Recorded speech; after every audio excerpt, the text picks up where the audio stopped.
Flight Sports TV, man. That's my dude. I rolls with him. You heard what the man said. It's Flight Sports TV.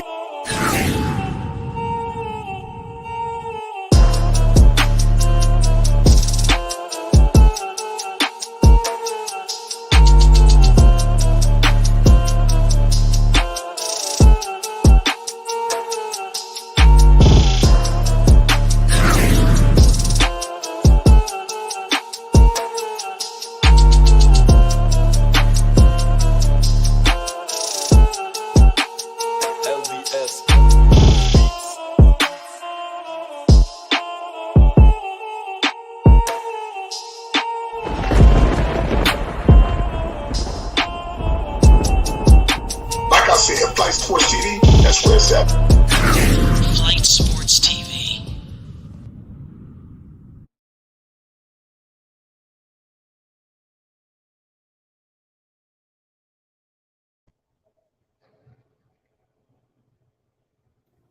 What's going on, people? It's Flight Sports TV. I appreciate y'all for checking with me. You already know what it is. We back with another one of them things. And tonight we got a whole lot of things to discuss involving yours truly, the Charlotte Hornets. A whole lot of MB1, the one of one, a whole lot of mellow talk. We about to get all into it. We are just getting started, ladies and gentlemen. I'm just gonna keep it all the way 100 with the people. It's not for the weak-hearted tonight. Keep the sad dog and puppy dog eyes away tonight. Put the kids to bed. It's grown man business. We got to talk Hornets basketball. We got all access in the building. Dex, talk to the people. We live. Yes, sir. Shout out to Flight Sports TV, the machine, the voice of the voiceless, the people's champ, the hottest in these streets. Shout out to the panel as it reaches its premium peak. And most definitely shout out to all of the cacophony coming out of the chat as they spew from the cracks and the crevice of Flight Sports block their content. And shout out to everybody pulling up to Flight Sports TV. Yes, sir, man. We got to discuss a whole lot of Lamelo Ball and Hornets talk. So it would only be right to bring in, one of the best in the business, that's doing it right now is Sam Dracula. Like I stated before, you can't discuss Charlotte Hornets basketball and not bring up my man Sam Dracula's name.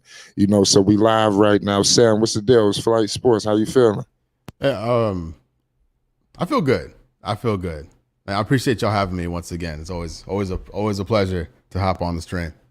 Yes, absolutely, man. It's an honor to have you, man. It's the end of the season. It's only right. It's like the only thing I'm thinking about is I got to go hit up Sam. It's time. It's time to talk. It's the end of the season. We got to just digest everything that just transpired, because it seemed like and it's crazy because I didn't even get to talk to Dex about this off camera either. We about to have a hell of a one right here on the live, because LaMelo Ball made it very emphatic. I don't want to move too fast. But LaMelo, I know you heard that exit meeting from LaMelo Ball, correct? Yeah. We're gonna get into it. But nonetheless, it was definitely, like I said, it's time to talk, man. What's the deal with Charlotte? Is the end of the season? Can give us a little bit of something about how everything went down in your personal opinion. I mean, it was as expected. I thought this team was a 10 seed at best going into the year, given how the offseason went and given how good the East got. And so I thought they'd be lucky. I think a lot of the odds makers had the Charlotte Hornets over under somewhere between 34 and 36 wins, depending on where you look. I know it dropped a few wins after LaMelo got hurt during preseason. But I think I fully expected it to be a bad year. Not necessarily a tanking year, just a bad year because the roster just wasn't good enough. And if you look at how the last year's team ended, like what that roster looked like, and how the season we just saw, how it started, not a lot of addressing some major issues, right? I like Dennis Smith Jr. He's not lifting things up, right? You subtract Miles Bridges. Right, you expect some of the younger guys, to get better. Maybe that lifts things up a bit, but I think that's a tall order when You know, some key guys are missing a lot. Then you get hit with all the injuries, and it became like really confirmed how bad the season would be. So, but 27 wins. Hey, game's the game. Hornets will pick somewhere between 1 and 8 on lottery night. So hopefully we get lucky. That's about it. That's all we can really look forward to as Hornets fans. Yeah, I think that's the summary of things. You know, like you stated before, it was not definitely a down year. I think you was got a lot to analyze in terms of the young talent, who's staying, who's going. You know, you got a nice crop of young talent, and you got a lot of young talent. In my personal opinion, that it's time to figure out where's the next whereabouts. In my opinion, what's up with Bouknight? You got Kai Jones. Are they a part of the future? You got Gordon Hayward. This contract, like I said, I ain't come to play, Sam. I want to accelerate the process. You know, what are they dealing with all of this stuff? How are they gonna rectify this before you lose another superstar?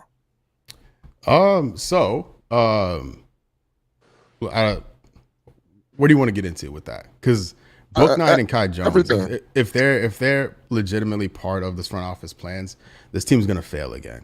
Because those guys aren't NBA players yet. They may be. They're young. 2 years in the books. You know, it's not over for them. But today, April 13th, 2023, they're not NBA players, and they can't be part of like the lifting up out of the mess that they're in. Like where this team's gonna be successful is with Terry Rozier, it's with Lamelo Ball, is with Gordon Hayward, guys that are professional basketball players that are going to matter. Now I focus, maybe they can get a leap out of JT Thor, Bryce McGowan's. Those younger guys, I have faith in those younger guys. Those guys look to be professionals, but I don't see it out of Bouknight and Kai Jones. And I like Kai Jones a lot. I think he's closer to being an NBA player than James Bouknight, but I'm not seeing it in him. Yeah, he can shoot, but everybody in the league can shoot. You know what I mean? It's just not. I don't see it in him yet. Right. And still, time can change. And if he gets it together and can offer some real playmaking and defense from the perimeter, which this team really needs, that could be really something special. Like I hope he's working on that in the summer, because that's what this team needs more than him shooting and scoring. They need playmaking off the bench. They need defense, perimeter defense off the bench. And if he can pull that together, I'm all in. I'd extend him right now, if he could do that. But it's a tall task from what I've seen so far. Right. You just brought up a guy in particular in James Bouknight. Number one, we had LeVar Ball, the big baller himself, CEO of Big Baller Brand, was live on Flight Sports, and he stated that the Charlotte Hornets organization completely screwed up the mind of James Bouknight. Is there any validity to that? Talk to me. Nah, like how? Mitch Kupchak didn't put him in that car. Mitch Kupchak didn't make him throw his pants at Brago. Mitch Kupchak didn't get him kicked out of UConn game.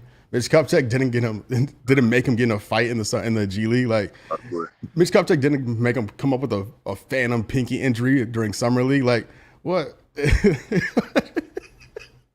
What is that? Like I don't get it.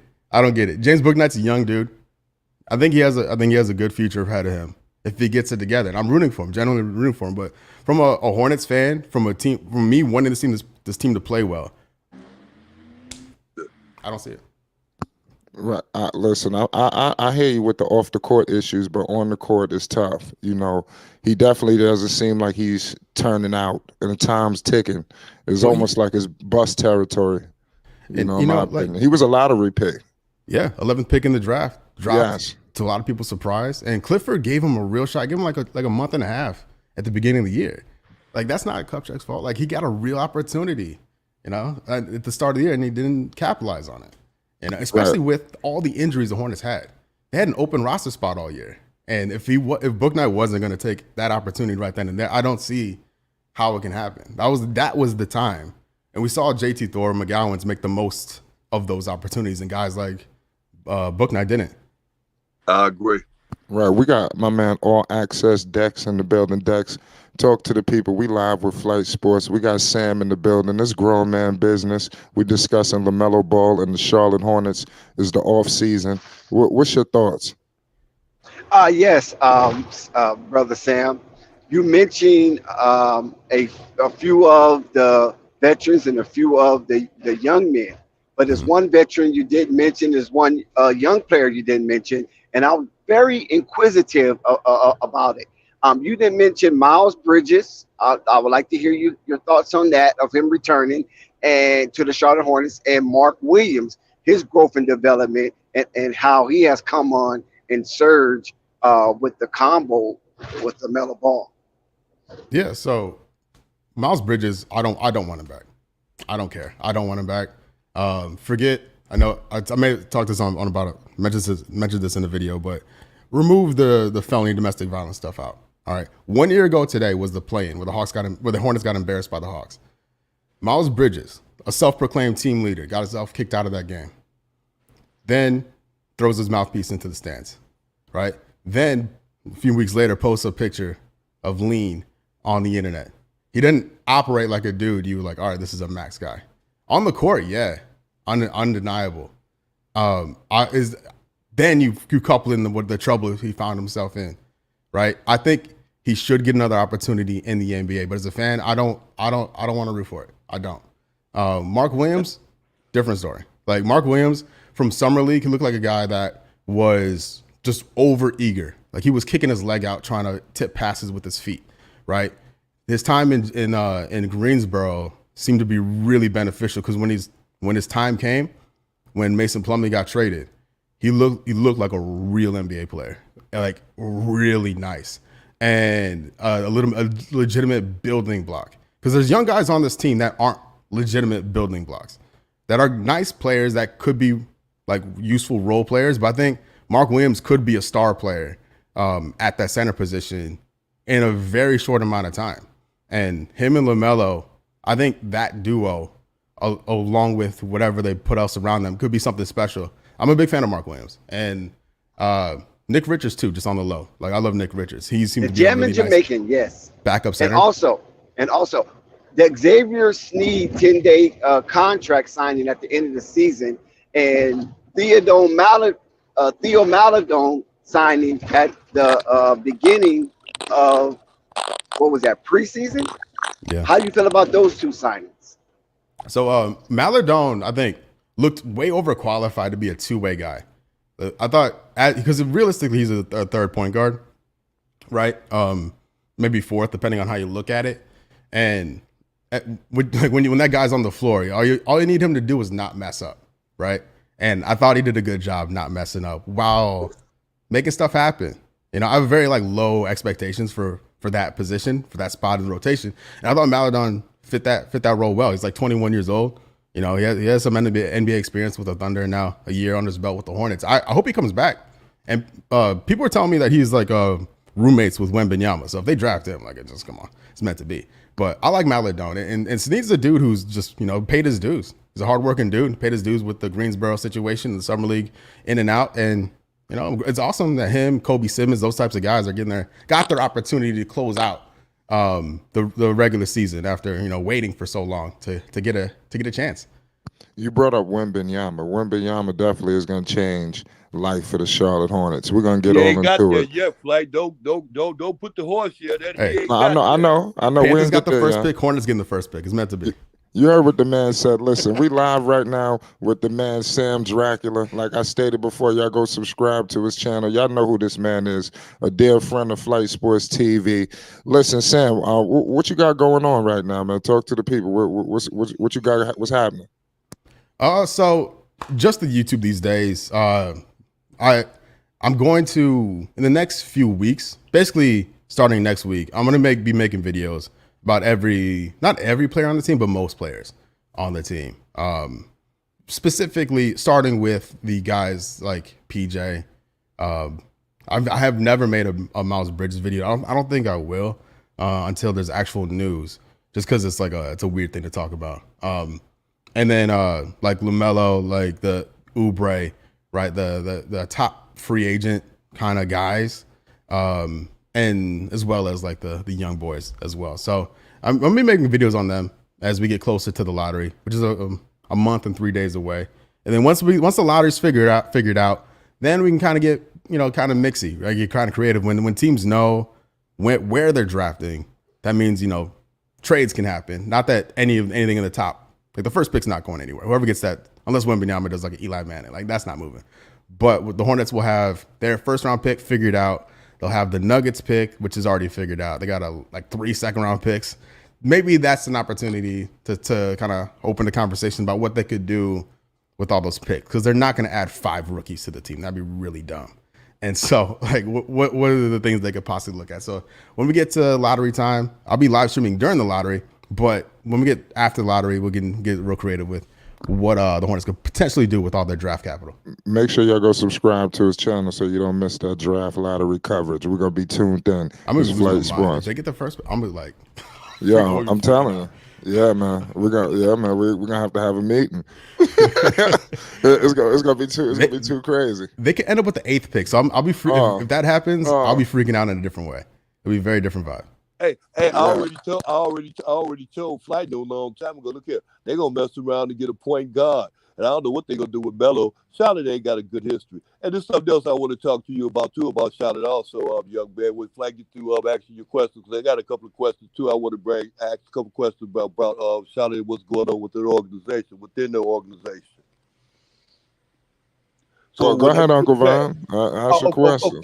Okay, then we'll go right back to this. I've been hearing around the ways that Charlotte is up for sale. You know, the team is up for sale and everything like that. You know, what's going on with that young man? And is there anything you know about that you can inform me about? And I also want to make an observation about what's going on really with Charlotte and what it is that their problem is.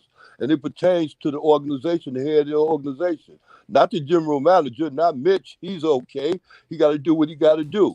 But the other guy, yeah. But can you expound on that a little bit more, young man, please, about what's going on with the sale of the team and everything? Yeah. So I have no inside information at all. Just from an outsider's point of view, it seems like a weird time for that story to come out. Like, why not wait until? Okay, I'm sorry. I don't want to cut you. I don't want to cut you off. But see, I already know why it came out, because of the fact that the pick is coming up, and they want to get buyers real fast before, you know what I'm saying, they down there and they don't get that. They get the night pick instead of the first one, because Charlotte not real good with the luck. I'm telling you, reason why is because they ain't playing it above ground. That's why. They playing the 50-50, and they want to get rich off playing the 50-50, but that's okay, though. We ain't got no problem with that. Go ahead, young man. I'm sorry. No, you're good. You're good. It's a good point. But, like, there's also the potential of the 2 new teams, like a Vegas team and a Seattle expansion team. Okay. And when those franchises come into the league, the owners get paid off of that. And so if you're MJ, why not just hang on for a couple of years, get 1/30 of $4 billion, and then go, right? Like, it's a weird to sell a team now is weird. I think what we saw in Phoenix, I think it's gonna take something like that for like that was extended circumstances, right? I'm not sure what happened in Minnesota with the last sale, but like that's a weird one as well. Like, I don't know, but the timing seems odd. But I don't think it'll be much different. It's the same. The minority owners are the rumored buyers of the majority, and an ownership change, when that happens, we've seen teams do some crazy stuff. And so from a fan base point of view, I'll be like, oh shit, like what's gonna happen? Like, are they gonna just go all in on some dude? They're gonna trade all the draft capital? Are they gonna do like a Rudy Gobert type thing, or on the other side, a Kevin Durant type thing? Like, you go either way, right? So the new owner syndrome is weird. So as a fan, I'm just in the back of my head, like, what would be really going on here if a deal went on? But I mean, if there's owner, like, for instance, one thing I'm pretty confident in as an outsider is that if there's an ownership change, I could see that, like, the clear house, right? Like, the whole front office, I think would be replaced. And with MJ in charge, I don't view Kupchak ever leaving, and I don't think he should leave. I do like Kupchak, but like, Kupchak has a job for life. As long as MJ is the owner, I'm pretty sure about that. As long as he wants to do it, he'll do it, right? And then it goes for the rest of the front office, because I think that relationship is so strong. And so a shakeup within ownership will send shockwaves throughout the rest of the organization. That could really go either way. Just we've seen new owners just go way left or way right, depending on what they know about basketball. Right. Well, you know, I understand that too, but not cutting you out. But they have to go Ray White here because they get the they'll be receiving the most heralded player ever in the NBA. We ain't talk. We surpassing Wilt Chamberlain and Kareem Abdul-Jabbar. You understand me? So we talk about the most heralded. So they ain't finna, and then they look who they got already. They got Melo. Just imagine Melo feeding the ball to him. Yeah. And Yeah, that's that changes a lot. thank you. And that's what Charlotte Hornets organization, that's what the ownership is looking at. The possibilities there are, but it's also a possibility, knowing Charlotte's record in history, they might not even get that one. They might get another one. And like I said, they'll go out and go get a point guard. They already got a point guard. I mean, God dang, Charlotte. They'll do that. They'll go get a Scooter, what's his name? We can get a Scooter. Talking about Scoot Henderson. What do you think about that? And then they expect, wait, well, don't y'all already got Therein lies the problem. There's I think that might be the problem of their thinking. They don't think past 3. They can't go past 3. Same with Melo. We got Melo. We didn't get Wiseman? No, we got Melo. I mean, what are we gonna do with him? Right. We got Malaya in the building. What's the deal, Malaya? Hi, Flight. Can you hear me? Yes. We're getting a little bit of feedback, but it's okay. Okay. We live with my man Sam Dracula. You know, doing big things. You still doing the Believe in Hornets podcast, right? No, I left that in January. Oh damn! Oh yeah, we're gonna have to get into that. But we got my man Sam in the building. The good thing I asked, you know, we got Malaya in the building. We got Sam. Any questions? We discussing Charlotte Hornets basketball. You know, ask us the most serious questions that you can imagine. We have to have a discussion. I just want to ask Sam, how you doing, Sam? I wanted to talk to you about Mitch. Like, to me, Mitch been saying, like, if you pay attention, if you watch what he said last season at the end of the season and now this season, it seemed like he's saying the same stuff. Like, because I think last season he said that he wasn't gonna really do no much in off season and that focus on the draft. To me, like, we at a point where, like, who knows what Melo thinking. They need to start building the team better around Melo. They need to start wanting to get to the playoffs. Like, to me, I think they need to start wanting to get to the playoffs. And if Mitch don't do that this offseason, we see what we saw last offseason. Mitch gotta go. And I felt that last year that Mitch needed to go. I'm sorry if y'all. Let's get it got worse. But I think because I'm but you could just mute your mic when you're not speaking and try to adjust it. Guys, Sam, did you hear the question that she asked? Yeah, and listen, that might have not have been Malay. That might have been Uncle Vern doing this. That's Vern? Yeah, I'm on, but that ain't my phone that's messing up though. But what I want to say, and to echo off what she just said, Sam, because it's important. Remember, she just said she went back last year with Mitch Kupchak said about the draft and everything. But yeah, if you go back 2 years, when he said this, he was going into free agency, and they was gonna go into it hard. That was what he was saying then at that time in June and stuff. We're gonna go into it hard. And what was the best thing? They came out with dude with the braids, the 6'9" center. And that's the hardest they went into it. And they could have got. That's when they were going to get Lonzo. Yeah, that's when they were going in to get Lonzo, and you see how that turned out. And I got one more question, other than the question I asked. But they was going into the free agency to go into it hard, right? That's what he said. But they went and got what's his name, the one that used to play with the Lakers with the long hair, and they got him, and that didn't turn out well. But they was going. That was an excuse, like she just said. Mitch Kupchak used. I'm sorry, lady. Go ahead. I'm sorry. It's okay. I wanted Sam to know that. I get your point. I also want to ask Sam, like, I feel like someone has to go in the off season. I feel like you can't just bring the same team back. I get it that this team, if healthy, I think they can be better. I think like around like finishing around like seventh, sixth area, maybe eighth, if they just were fully healthy. But I feel like in order to make a change, make a point, somebody gotta go and somebody gotta come in to make it the team better. Maybe everybody I don't think like Theo and I don't think Sam Hiley. I think he's pretty good, but I don't think those people are coming back. But I feel like there gotta be something to make not just Melo, but like the fan base, like, okay, we got something here. We can get better. We could do better than last season. What like who do you think could come in from for my second question outside my first? So if I could pick one dude, like I don't think he's available, but like a guy like Tyrus Jones from Memphis, because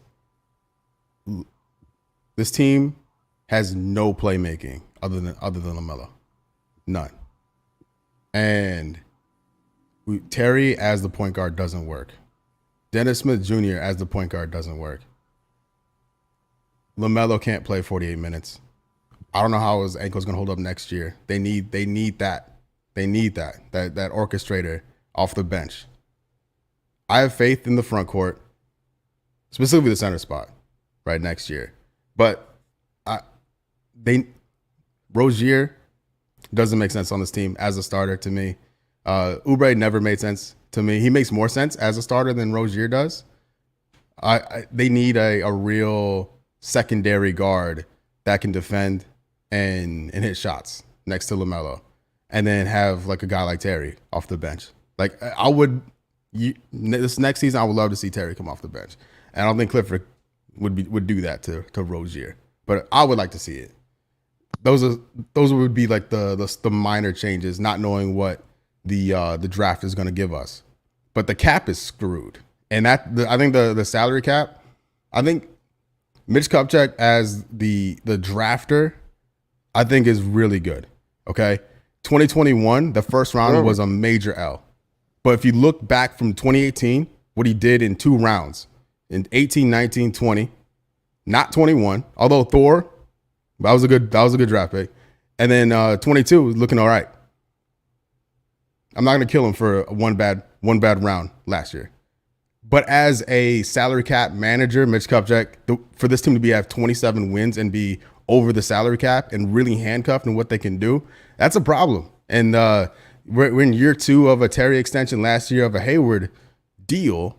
Hayward can maybe flipped, right? He's an expiring contract, maybe just goes off the books, goes off into the distance. I don't know. But there's I don't know, flexibility there, maybe. But what are they gonna pay PJ? What are they gonna do with Miles, right? Because that $30 million number, once that's like no longer assigned to Hayward, it's gonna be reassigned to somebody else. Like somebody else is gonna lift that up. So this team is in a weird spot, and they have probably too many older guys that on too much money and very little flexibility to like manage this team. And if this team is healthy, I still don't think, as is, if they just redid the season and this team, everybody played all 82, I still don't think they get a 10 seed. I'm not a believer in this roster and how the rotation is set up at all. Even if you like all 82 out of Mark Williams, like everybody, I don't see it. Look, I agree with everything that you said, except for the JT Thor aspect of it. You said that was a good draft pick. This is 3 seasons. He's averaged 3 points, a career of 3 points as well, shooting like 39%, 2 rebounds. I mean, what's going on with him? He spent most of the time down in Greensboro. Talk to me. What am I not seeing? He played 33 games last year, 69 games this year, 14 minutes a game. He's a ninth man, like for a second round pick. And as a wing, he offers help side defense. He can hit an open shot. Like he's a really good role player. It's got like the thing with Bouknight, right? Bouknight's best ability is scoring. Pretty much everybody in the league could do that. What JT Thor brings is a different type of role player that actually needs. He brings rebounds, he brings defense, and he brings the seldom corner 3. Like he can shoot. He's a ninth 10th man in the setup, but he's a useful NBA player. And I can't say that. I would love for Bouknight to be a 9th man right now. I don't think he's good. I think he's not better than Thor or McGowan's. Dex, what you think about that, Dex? I don't know if Dex And is also, he's available. 20 years old. I just want to mention that as well. Dex speak a lot about JT Thor, throughout the season. So I mean, that would have been a crazy question I could ask. But go ahead, Uncle Van. You know what I would want to ask him? Okay, with Thor, I like Thor. He got good size. He's about what 6'9", 6'10", something like that. Mm-hmm. Yeah, and he's 20 years old. And okay, like he's gonna be good. I tell you what. Okay, you remember you know about old boy Patrick Williams played for the Bulls. Who would you take between them two? Like if you had a choice between them two, Thor and Patrick Williams, who would you take? Because I can tell you about Patrick Williams, his whole thing with the Bulls right now, because he's now offensive minded, and that's the same way with Thor. So that way you got that size and everything else. No, Williams is on a whole nother level. Yeah, he's way more advanced than Thor. Yes. Okay, wait, that ain't a good thing though, because how long Williams been in the league? And one was a 4th pick, one was a 2nd round pick. Like it's different, you know what I mean? Like the expectations for Thor are way lower, and he was starting towards the end, but the season was over, and you know what I mean? Like they're trying to see what they got in him. And I think he's a guy that can really like have a part of the bigger picture. But if you're relying on JT Thor, that's a problem. I just want to make that clear. I like JT Thor, but not to that level. I think he can get there one day with his frame and he's the youth on his side. But yeah, like just want to make that clear. I think that was a very nice pick, the best pick of that draft class. So in your opinion, Thor's not playing at the level Patrick Williams playing now, because Patrick Williams not playing at a high level. That's what I'm thinking. Oh, okay, I got you. Well, I want to get to Lamelo Ball. In his exit meetings, he was asked, what do you think of your long-term future in Charlotte, this, that, and the third? And he came out and stated, right now I'm just taking it, by the day. I really can't speak on the future, this, that, and the third. I love it here. This, that. We've heard this before. What was your thoughts when you initially heard that? I mean, it's like what you got to say, right? Whether you mean it or not, everyone kind of says the same thing. Even like last year, Montrezl Harrell was like, I think he was the only one that kept it real in the exit interview. He was like, you know what? I don't know if I'll be back here now or not. I think I'd like to be, but he clearly wasn't getting along with Borrego. It's just like, it's just as expected, I think he gets the rookie extension. I think it'd be silly not to. What happens from there, I have no idea. But yeah, I think it's like straight down the middle. Makes sense. Yeah, good point on that. Like I said, the Charlotte Hornets, they just got to get it together. There's so many aspects. I think the number one overall pick saves the day, though. I think that fixes it all, and it fast tracks them. Now you give Lamelo a 1-2 punch. Now you have a dynamic duo, and it's not high priced, and you still have flexibility to get more, because the Hornets had no business bottoming out like this in the first place. They are not the worst basketball team in the league, or amongst some of the worst, in my opinion, despite what happened. I'm going to keep that 100 with you. I do believe your team should have been playing in that for the play-in. If all would have been good, everybody was healthy, none of this BS happened, they would have been fighting for that one of them 10 spots. So I think this just changes it all. But you brought, like I said, another situation, the Bridges situation. Mm-hmm. Well, I don't know what's going on with that. I'm hearing a lot from the Hornets, media, and like you echoed it too, that we ain't really looking to sign him. How you think that's going to affect Lamelo Ball? Because I think they got a real special bond, and now you got Lamelo talking like this. How he going to feel, let's say you get the 8th pick, you let him walk. PJ, he gonna cost. What if you look? I mean, this thing could get crazy. Yeah. I just got to be out. We very well next season could be with the 8th pick, PJ gone, Miles gone, and now what? Yeah. Hey, listen, it can get, and then like, still got will be 2 more years on Rozier's deal, I think, as well. So yeah, it's not ideal, not a place you want to be. But with Bridges, like, yeah, I get it, they're boys, but like, if winning cures all, if the Hornets feel good about the team they can assemble without Miles Bridges, right, without bringing that here, because it's also then they should move him, like regardless of how LaMelo feels. Because if it feels like this is a better team without him, then they should rock with it. Because like, let's go LaMelo, like, we're winning, but Miles isn't here. I want to leave. Like if you're good, it'll be fine. And if you're gonna be the fourth worst team in the league, it's not gonna be fine. So if they feel confident, I don't know. But shoot, what was the second thing you said? Oh man, about. So I'm trying to. What did I say? I said a lot. Bridges. Oh man, did you got into Bridges? I don't remember. Damn, I lost. Wembanyama. Yeah, I don't know. I lost it. We'll get back into. I mean, it's like I said, there's so much to discuss with the Hornets. There's so many layers. You know, with LiAngelo Ball. You know, that situation in Greensboro. You know, that was another crazy situation, in my humble opinion. What you think about that dynamic? Because I feel like were you even monitoring Greensboro? I mean, no, you don't. Okay, no, so it's time. Listen, I was watching. So I stopped doing live streams during the Hornets games when it became abundantly clear what was going on here. Like I was like, let me start dating. Like I'd rather be productive with my time than watch the Hornets in real time, and then would watch the game the next day on League Pass, like the all possessions feed, which is fantastic. that is awesome. It's like 40 minutes, whole game done. Every possession of the game is dope. And so I wasn't. If I wasn't gonna watch the Hornets, I'm not gonna watch Greensboro out of principle. Yeah, no, I'm with you, man. Like I said, is Greensboro really is messed up under Cern Camp. I had the unfortunate pleasure of watching it. You know, it was a troubling situation. I think Jello was caught up in a nasty environment, you know, and like I stated, you had a lot of talent that was from the main roster getting recycled. A lot of guys like the JT Thors, the Bouknight, who had no business being there. You know, but for what I think, obviously the Hornets got 1 foot in winning, 1 foot, you know, in tanking. So it was a wild direction that they was in. So that it's like you got young guys that need to be developed, but you have no minutes for these dudes. You know, that's crazy. You know, that was the situation that they was in. You know, in my humble opinion. Yeah, that's why I was like a big proponent of trading Oubre during the season. Oubre was like leaned upon a lot, given all the injuries the Hornets had, and Oubre was relatively healthy until he wasn't.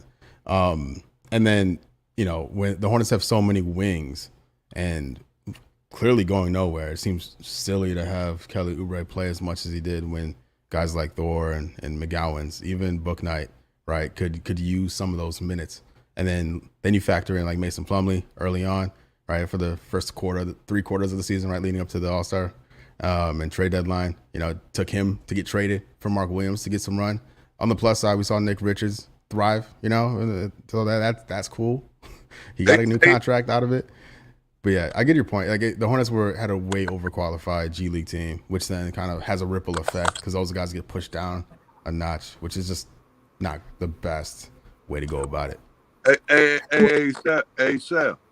Hey, look here, young man. You got it right over there. But like I tell you, it goes right back to the same things what they was doing before. It go right back to the decisions that they made. It don't go all the way back to Byron Davis, all the decisions and all, you know, and all that. It don't go all that back far. It goes right back to when they was saying that they wanted to bring some veteran leadership in. And look at the veterans that they brought in. You just named it too. And they didn't stay. They wasn't sticking around, no. Long, QB. What is his name? Oubre. What is his name? Kelly Oubre. Yeah. He wants to stay because he wants to be that veteran, and that's the only voice there. They need that veteran voice up in there because what's his name? Gordon Hayward ain't giving out that veteran leadership like he was because he's jealous about Melo. So he, you know, and then they ain't got no veterans, bro, and they ain't gonna win. Melo is the only leader they got on there, and they not trying. And to a certain extent, the ones that's trying to hear it are the ones that's performing. You think that Rozier is a problem with that? I really don't see Rozier being a problem. I see Rozier being a dog that's just trying to step up. He only got so many weapons he can use to step up with. At least he do step up. The problem with the other ones, they don't know. Rozier's a liability. Yeah, the backcourt. Okay, you were saying liability how in the lab? Explain that. Defensively. Okay, yeah. Who's going to defend? Whoa, I mean, who is Melo going to defend? Who the rest of them bums defend? Listen, what I could tell you this about LaMelo. He can be a scarecrow He could at least get in front of somebody and use his height to be disruptive. At least he got that going for him. And whatever effort that he put out there, besides his inexperience in, putting up a defensive soiree. But I can tell you, Terry Rozier, I don't see where there's any advantage defensively. Because Sam said, everybody can shoot. You can find somebody to put that ball in the hole, and you might find them a little younger, taller and younger. Like Terry, just watching Terry, he's like, I think he should be the sixth man on, he could be like the sixth man on a really good team. And I think that's the best version of him, like a Jordan Clarkson. That's who Terry Rozier is. But for the Hornets, he's your second guard. Like with the state of the team, guys like Mason Plumlee were elevated into places in roles that they really shouldn't be. Mason Plumlee's a backup center, but in Charlotte, he's a starting center, and then that's why you win 27 games. Same thing with Rozier. Exactly, I agree. Because when you look at it, Uncle Vern, the way Sam Drackler put it was very, very nice, but in reality, they just not a well-constructed team. I think a lot of times Charlotte had overachieved. They just played with the grit in the heart, and to some degree, some inspiration and motivation from James Borrego with his what would you call that? His thesis when he out there trying to give his thesis in the locker room. You know what I'm saying? And I just think that it kind of just wore down the players. Those elongated rah-rah speeches to try to get the players motivated. But nevertheless, yeah, they overachieved those 2 years, Melo's freshman year and Melo's sophomore year. And then when the rubber met the road with the Miles Bridges situation, you see this team just became an utter cataclysm. Well, so that shows you. With Bridge, it's not just like I want to give Miles Bridges, the basketball player, all the credit in the world, but with him, they were still a 10 seed and got embarrassed in the play-in, right? Lamelo played how many games? 36, right? Cody Martin, the most important reserve on the team, 7 games, right? Like the level of injuries this team withstood this season, and versus the talent they had to, the lineups they were rolling out there in the last couple of months were jokes. Like there were summer league all-stars, and to your point, the roster construction just wasn't there, and it lacked inspiration. And then once, it's funny because Bridges, just before the arrest and all the charges, his restricted free agency, that froze what the Hornets were going to do, right? Like they couldn't do anything because their main priority was keeping him. They didn't want to add anything. They were like, listen, we're going to get him back and then figure out the team after that. And then once that happened, it left everything open until they did nothing. Right up until at the hiring preseason of the and coaches. summer league. Yeah, like it's just the whole offseason was a wash, and now they got a year under the belt. They got a top 8 pick at least, and maybe they can do something. Maybe, but the salary cap is tough. And but the thing about it, Sam, the thing about it is that they've been having top picks for a while. And how long are we going to keep saying? Well, no, they're going to do something. Maybe they'll do something. Maybe they'll do something. But they've fallen into the NBA trap of being like just super mid, right? Late first round draft picks. I think mid is being nice. You're right. They'd be lucky to be mid right now. Yeah, very subpar. Late lottery is not where you want to be on a year by year basis. And that's what the Hornets were living for the last 5-6 years. And so they got lucky on lottery night and jumped up to 3. Then the Lamelo draft. They got this one where they can hopefully stay in the top 4, maybe get really lucky, get the first pick.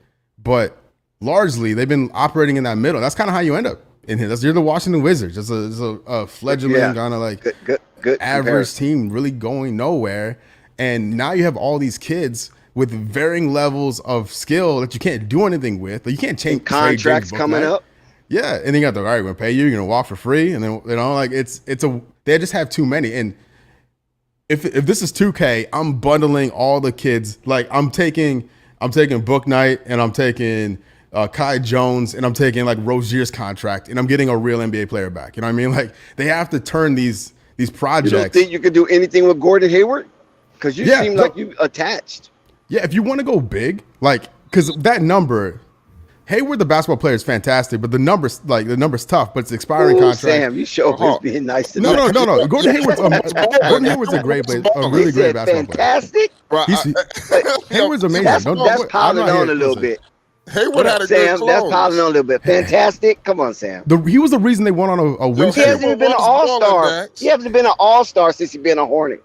So how can he even use that adjective, fantastic? I'm not saying anything about his health record. All right, we know how bad that is. Well, that's a culmination, health and availability, right? I can say the same thing about Lamelo, right? Like, what do you mean? Well, Lamelo at least been an all-star. So is Hayward. But Hayward haven't even met that criterion to even be an all-star, and they was pushing for Hayward to be an all-star, and he still couldn't crack that lineup, even as an alternative. Hey, Sam, you see what I'm saying? So I'm only challenging. I'm not saying he's a scrub. He's far from a scrub, but he's not fantastic. That's all I'm saying. Well, my point with Hayward is that every NBA team could use Gordon Hayward. Yeah, would you agree with that? Yes, he could. Yes. So I think he's a valuable trade piece. No, I don't agree with it. They don't do. He could be used. He could be used, Uncle Vern. He's a real NBA player. Don't do that. You know he's good. Yeah, he could be used. Please, I didn't say start and be a star. Yeah, you can use him. You can fit in every. I'm just challenging his choice of word. Fantastic. That's what I'm giving him pushback. Different strokes for different folks with it. But my point is with him is no, like that's not contract. No. See, Sam, there you go. How you gonna say different stroke for different folks? Well, because I'm talking fantastic. Trades. That's a reach. Because it depends on the value another team has on him. Because I'm talking about fantastic is a reach. You cannot say fantastic and attach it to Gordon Hayward. To come to Sam's defense, man, I'm gonna keep it 100 with you. I was watching the game. Goddamn it, I got 20/20 vision. Listen, Gordon Hayward had a good close, man. He was actually putting the goddamn ball in the cup. Yo, Gordon, I'm not saying that. I ain't saying he was fantastic. Okay, that's the only thing I'm challenging. Bello wasn't out there. I'm telling you, he was out there. That was without Bello. I just had to give a little pushback on that adjective describing Gordon Hayward. I think he was solid going down the stretch. What else did they have? But then they was losing. You could be solid all you want, but if you don't turn into the win, you can't use the word fantastic. That's all I'm saying. I think he's got a little happy feet right there, Sam. Because they're too happy. Listen, if you don't like Gordon Hayward, that's fair. But I think no. See, there you go. Don't deflect. No, please, my brother. I'm not deflecting. I'm firm. Listen, Gordon Hayward. Gordon Hayward is a good, solid player. But I just can't see fantastic, and you finish below 30-game win total. I just can't see fantastic. That's all. Well, that goes against every player on the team then, including Lamelo. Oh, well, I didn't say you didn't use Lamelo in fantastic. I would have gave you pushback there too, because he got 50 games out of Hayward. That's like A1. Okay, he was durable to some degree, but A1 always says the best ability is availability, right? So you can't give Lamelo the fantastic adjective either. I don't think nobody on the Charlotte Hornets get a fantastic grade. That's all I think I'm saying. Now you can say solid, durable. They kept them with a puncher chance, game in and game out, but just fantastic. I think that's just a high grade, Sam.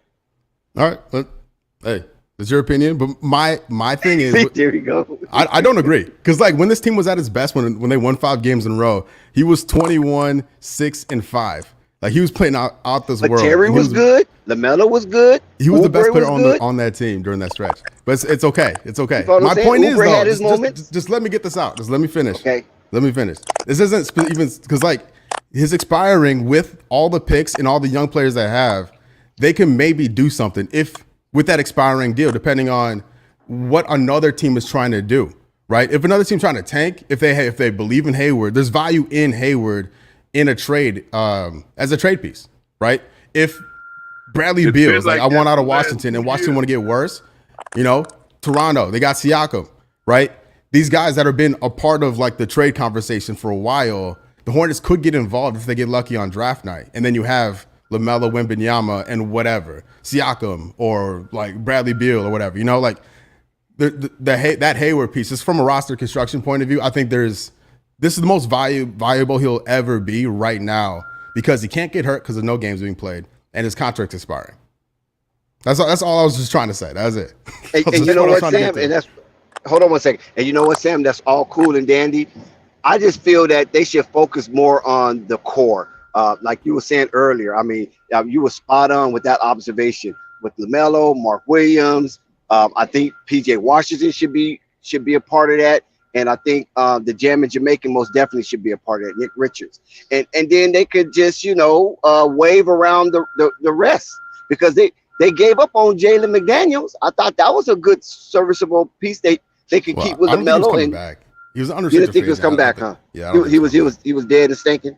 Yeah, I think there had to be some type of conversation. Like he made it clear he wasn't coming back to Charlotte. They got something for him. Okay, just because he was an unrestricted free agent a little bit. I like Jalen, but he's also 25. He wasn't going to get that much better anyway. Right? So it's like he kind of is what he is at that. But they can make him a better defender. I mean, they can have him focus on more so defense than trying to be a scorer. You know what I'm saying? Yeah, because I think Jalen's a winning player. Yeah, I do like him. Yeah, because his anatomy would fit in a like a press game on a perimeter, blitzing the other team best shooters with him, Lamelo or Cody. You follow what I'm saying? That's what I thought Jalen could be a hell of an asset used as. But I guess, like you said, it was already part of the conversation. But that's neither here nor there. That's water under the bridge. But Mark Williams and Lamelo and Jammin' Jamaican and what's that other kid? Who else did I name? Lamelo, Mark Williams, Nick Richards, and PJ Washington. PJ, okay. I think that's a good 4 that they can keep in house and dangle anybody else to aggregate some talent. Yeah, I agree with that point. I want to bring up something because you brought up LaMelo Ball. Obviously the big contract is looming. Stevie Wonder could see that. When he steps up to the podium and he says these things, how much is it? He really don't want to be there, or is he really trying to put the heat on the Hornets to put that bag on the table? You brought up, obviously, like I said, I like that you're here because you represent the Charlotte Hornets, and like I said, I want no biased opinions. You understand? I want you to come with the best, that you can, and don't feel like you can't say this. You can say whatever you want. So how do you feel about the injury issues? Is that going to play a role in them trying to play games? Because I think if they try to shortchange them or they try to incentivize, I think they playing with fire. And I think that's what some of this is about as well. That's what I think. But some of it is, I'm ready to get the hell up out of here too. But go ahead. I mean, everyone thought that about Zion, right? And they gave him an incentive-laden contract, right? And I think there's too much guaranteed money to pass up. I don't care who you are. And LaMelo, to your point about the injuries, it's year 1 injury, year 2 fine, nothing wrong. Year 3 major ankle injuries. So it's like, all right, what's year 4 look like? But no matter how it looks, I think they have to pay him. They have to keep him, but his health should drive. And because for instance, I've been saying this a lot. What kind of player is he going to be? Because there's guys that are awesome in the NBA that aren't going to play all the games. You just know it. So you just got to build your roster around it. And the Hornets don't have it. They don't have no replacement for a guy that can step. There's no one on the team that can step in for LaMelo right now. Nobody. And if he's going to be part of the team, signs a 4 or 5 year deal, whatever. And they got to figure that out because Terry's not that guy. Dennis Smith Jr. is not that guy. Maladon's not that guy. And they have to figure that out. And if they end up with a second pick, Scoot could be the blessing that they've been looking for. They just dropped into their lap the guy that can play along with Melo and fill in for LaMelo, either within the game or for injury or foul issues.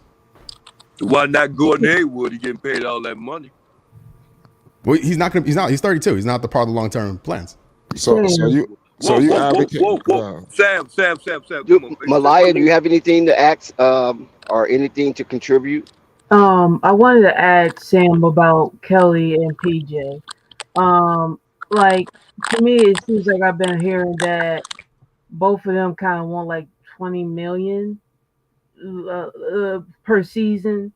Like if I feel like Kelly shouldn't like for somebody that comes off the bench don't need $20 million.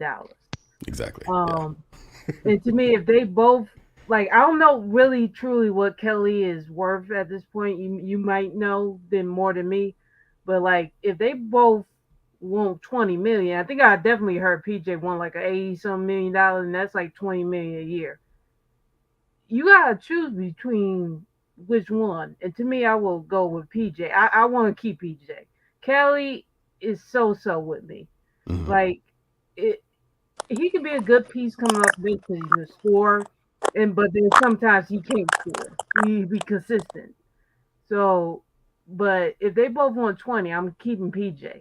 I'm sorry, but and if let's say the Hornets get like the fourth pick or the third pick and get Brandon Miller, and if we don't keep PJ, I think that'd be okay of a replacement. But I don't even know how Brandon Miller would turn out. But I know like before the tournament, he was a good shooter. So, but like, how do you feel if it was like a choice between PJ and Kelly, or do you think we can bring them both back?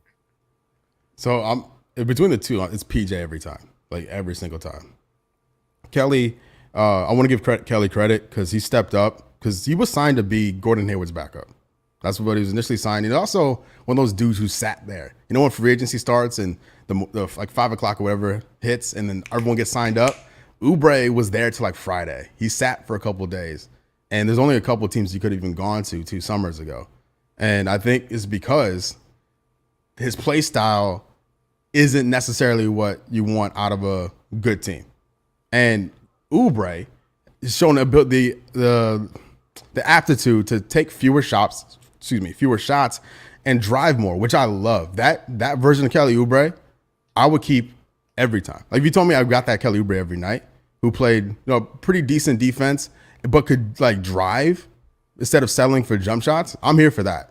I like that Kelly showing some discipline from distance because he would just shoot this team out of games, given the opportunity. And so that's why he's kind of the perfect bench guy. But PJ, I think, has way more value from an NBA point of view and from a roster flexibility point of view because this guy, rookie year, was a starter. Second year, they changed his position. They played him in the center. Third year, they had him coming off the bench. Fourth year, he's a starter again. He's been through it. He's proven to be adaptable. When guys have been out, he's shown the ability to step up and score. He's at the nice game here and there, but he knows his role amongst the larger scheme of things more than Oubre does. I think Oubre goes into hero mode more often than PJ does because when PJ's out there, he'll be the fourth option at best, right? If everybody's healthy and available. So PJ, 20 million a year, it's a lot. He's probably a 15 guy, but to keep an asset, because you can always trade him later if you want to do something else. If, like to your point about like the draft, like whether it's this draft or a draft in the future, you can't lose PJ for nothing. Oubre, unrestricted free agent, wouldn't be the worst thing in the world if he walked, other than the fact that it'll be hard to replace him because the Hornets don't have a lot of cap space. They could use the bird rights on him to, to bring him back. Because Oubre as like the 7th or 8th man, I'm here for, but as the 6th man, sometimes starter, not so much. I'm much more prefer PJ Washington to stay. I agree. I agree too. And PJ Washington, like you say, he's well behaved. You can utilize him, and to me, I think you can utilize him more ways than he is being showcased. Yeah. And he's not greedy. He's not trying to overtake anything. He embodies that sacrifice that you need. From like a team point of view. That's right. Him. That's all I love that about PJ. Yeah, he's a team player, most definitely. Mm-hmm. Yeah, he definitely showed that he could up the ante. So I ain't gonna lie, Miles Bridges, of course, it'd be lovely to have him back. But if they let him go, I think PJ is ready to start and take the mantle. But it'd be crazy if they brought Bridges and hold everybody back, though. You start to think about it. But what does next season look like? Like I said, in your opinion, are we gonna be celebrating? Are we gonna be upset? I mean, what is it going to look like when the dust settles? Training camp, it's time to go. How we looking? I think Oh, training camp? Like when next season starts? Yeah, I mean, how the Charlotte Hornets gonna be looking? You know, that time. It's 100% Everything will be lottery. drafted and everything. Go ahead. It's 100% depend on the lottery, man. I don't know. I don't think the Hornets get lucky. I think they'll be lucky to keep the 4th pick. I think if the Hornets keep the 4th pick, honestly, I'll be ecstatic with it because the potential of falling to 8 is so brutal given what we just witnessed. I just think the NBA Adam Silver is going to throw Mike a bone. If you're going to sell, I want to add that into. I'm sorry. Okay, I'm sorry, Flight. If you look at the trend of all the teams that was going up for sale with the Atlanta Hawks and all of them that you could culminate all of them together, they all got good picks. Because remember, they got Trae Young. Minnesota got Anthony Edwards. You know what I'm saying? So, hey, if that trend continues, it looks like Charlotte definitely gonna get a top 3 pick. And my favorite imaginary conspiracy is like, because what's more important, Adam Silver having MJ as an owner or MJ wanting to be an owner? I feel like Adam Silver wants MJ to be an owner more than MJ wants to be an owner. And if you go, I feel like MJ could play the card. He's like, hey, we got a movie coming out. I gave you guys a Netflix series. Like, come on, man. Come on. You want me at your events? Man, all the goddamn things he done did for this league. I mean, they're going to have to do something. Michael Jordan helped put this league on another level. I'm telling you, they need to give him this number 1 pick, man, to save his whole situation because I don't think he need the number 1 pick. Yeah, I'll take top 3. I don't be too greedy. Yeah, top 3, exactly. Adam Silver. I'll take top 3. I'll take top 3. Well, are you sure it's going to be a surefire play at that position? That's going to because y'all don't have time. I don't have time for a project. If y'all get the 5th or 6th pick, I think you should trade it. You know, but that's why I was saying top 3, Flight. That's why we said top 3. Top 3 are for sure. He's not a game changer. Let him go. You can't play games. You got the game changer. All you got to do is stay healthy. I don't know. Maybe I'm wrong. I know they did that before. Okay, with Dex. Okay, they did that with Melo. Okay, they got Melo on the 3rd pick. Okay, now what they never had no plans on what they was gonna do with Melo because they never was planning on getting Melo in the first place. But they wind up getting it. Okay, now say yeah, they was gonna screw up, right, Uncle Vern? The top 3. So if they get the top 3, they wanted Wiseman. Who that 3rd? They was gonna screw up this time, or do they plan on getting him? On the top 3? Yeah, it'd be Miller, right? Like it's just exactly. Miller. You heard Sam, right? Best player available. Because this team isn't good enough to be picky about positions. Like, they gotta go best player available. Jack, do you know who Miller is? Of course. Alabama. I'm not familiar with him. Yeah, you is from Alabama, Flight. The one that got caught up in that controversy. Oh, okay, yeah, okay. What position do he play? He could play the 2 or the 3. He's a wing. He's basically like a Paul George, like in that 2 or 3 in that area, that style. What they need Melo for? What do they need? What do they need to put the ball in his hand and need Melo for? What he gonna do? He gonna play second, or I don't think he's coming to overtake Lamelo. I just think he's come to complement Lamelo. Yeah, he'll help. Like he can guard the other team's best perimeter player, which would help Lamelo on the other end. Like it's actually Brandon Miller's probably the best fit, honestly. I know Wembanyama is insane, but given like positional need, Brandon Miller over like coordinator. You know what I mean? Like their positional need, I think makes more sense. But you can't go wrong, honestly, with any of these guys. I think they're gonna all be fire. Because they got Mark Williams is nothing to sneeze at. Yeah, I'm convinced. Mark Williams got me convinced. I mean, he's been tutelage under Coach K, so he's a Carolinian, and he's willing to do what it takes to get Charlotte over the hump. I mean, don't you see the fierceness in Mark Williams when he gets those minutes? And he's stretching the floor a little bit. The Hornets haven't had a center that would take a mid-range shot in a long time. Like Kaminsky, we're talking about here, right? I love the way how he go after the offensive boards. Yeah, it's like he's tremendous. He's showing a knack really nice to go after offensive boards. Yes, mm-hmm. and he's still in his learning stage, so that's even better. He don't have that ego like he's all that, and that's why I don't trust Kelly Oubre. See, Kelly Oubre been in the league and he's been around, so he knows the shenanigans. And that's why I think that, sometimes he could be a poison pill because, he's been around a little too long and I think he's just a little too flamboyant. Right. I mean, it's crazy. So, what you looking forward to for the postseason, man? Before we wrap things up with you tonight, we got postseason basketball. Well, break down the postseason for us if you got some time.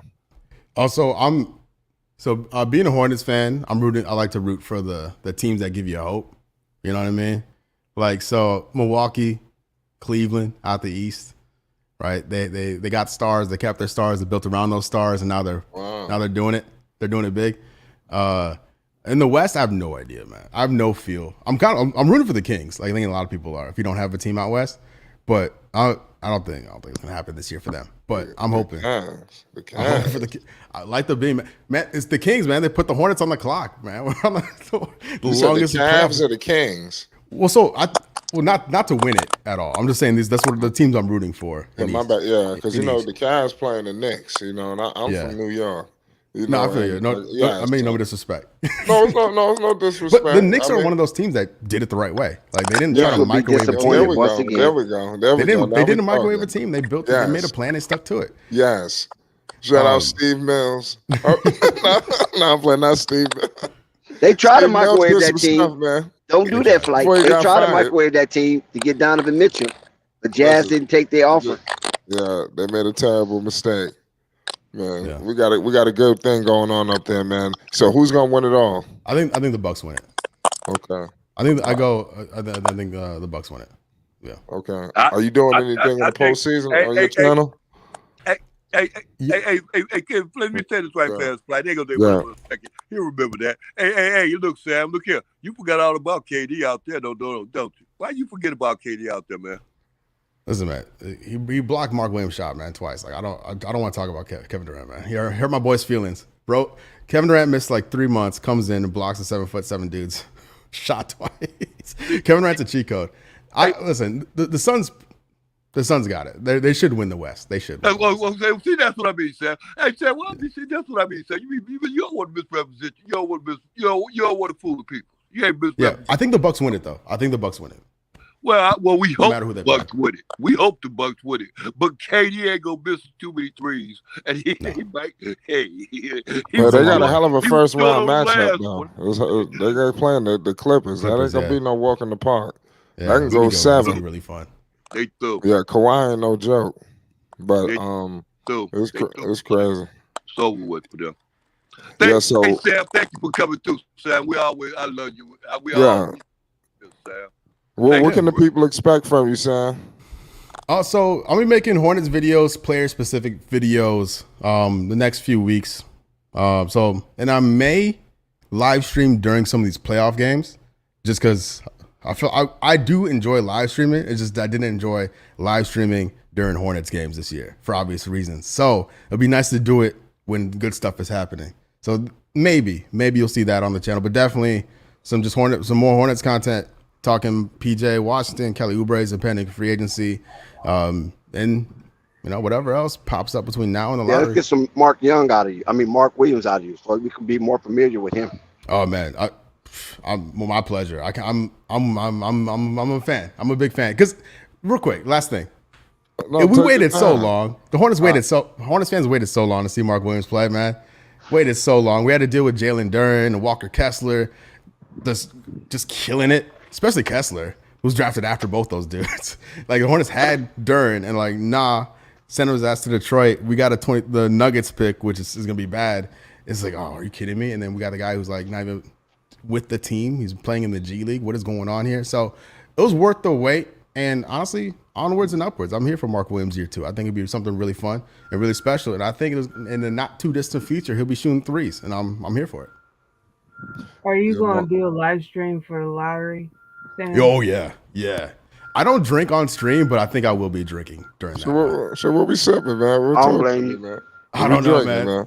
I'm thinking I need some options depending on how the lottery goes. Like I may have to switch it up. If the Hornets drop to 8, I may have to switch it up to something heavy.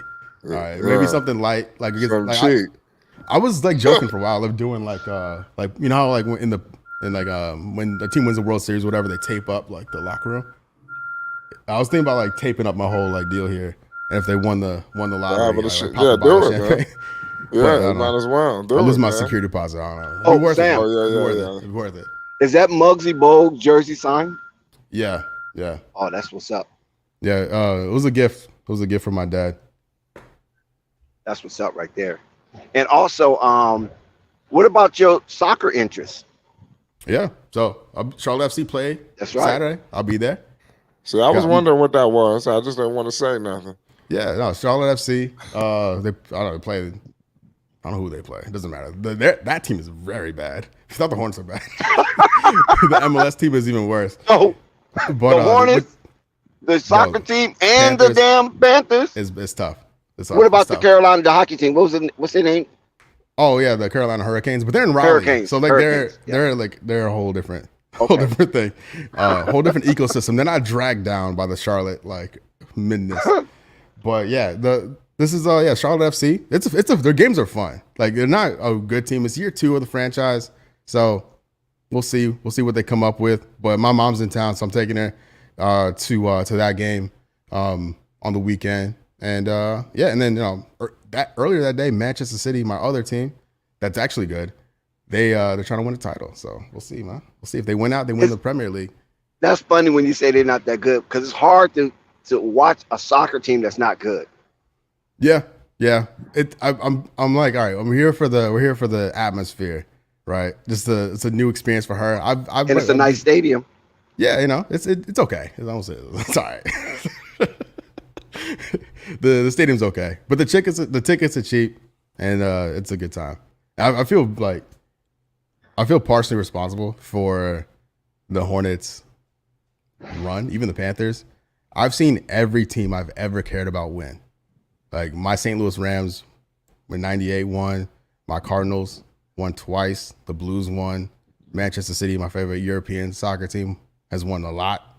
And when I moved to Charlotte, the Hornets were a playoff team. The Panthers were a playoff team. Ever since, Nada. nothing. So it's my Charlotte, my bad. My bad, Charlotte. I didn't mean it. When do you think the Jordan gonna sell the team? Like, I think it's best for the Hornets for Jordan to sell the team. Like, when do you think that could happen? His portion. I don't know. His portion. I don't see it happen. I don't think it happens this year. I think he waits until the expansion teams come. I think unless there's a when that's scandal, coming, like 2-3 years from now, is like the rumor, like Seattle and Vegas. I think sure? after the new CBA. Yeah, but Waiting on LeBron to retire. Pretty much, yeah, because LeBron's gonna buy the Vegas team, and then I don't know like maybe Bezos gets the Seattle team, who knows? But the league is in a point where they can handle 2 fresh teams, and so when that happens, you have to buy into the league, and all the owners get paid off of that. You get a 1/30th of that, and that's a decent bag for doing nothing. And I think if you own a team, you're best off just waiting until you get a piece of that, then selling. But I don't know. I'd be surprised if it happened in 2023. Honestly, I'd be actually surprised. But as a Hornets fan, I'm open to it. I just hope the new owners don't do anything stupid like the Minnesota guys did. yeah, trade What up. did they That was do? retarded. Gave up every guy. The Gobert, the worst trade in NBA Oh history. yeah, Like- that's sad. But it they did were work out for him. celebrating. They worked out for him because they in the, one game away from being in the playoffs. In Utah, they stink.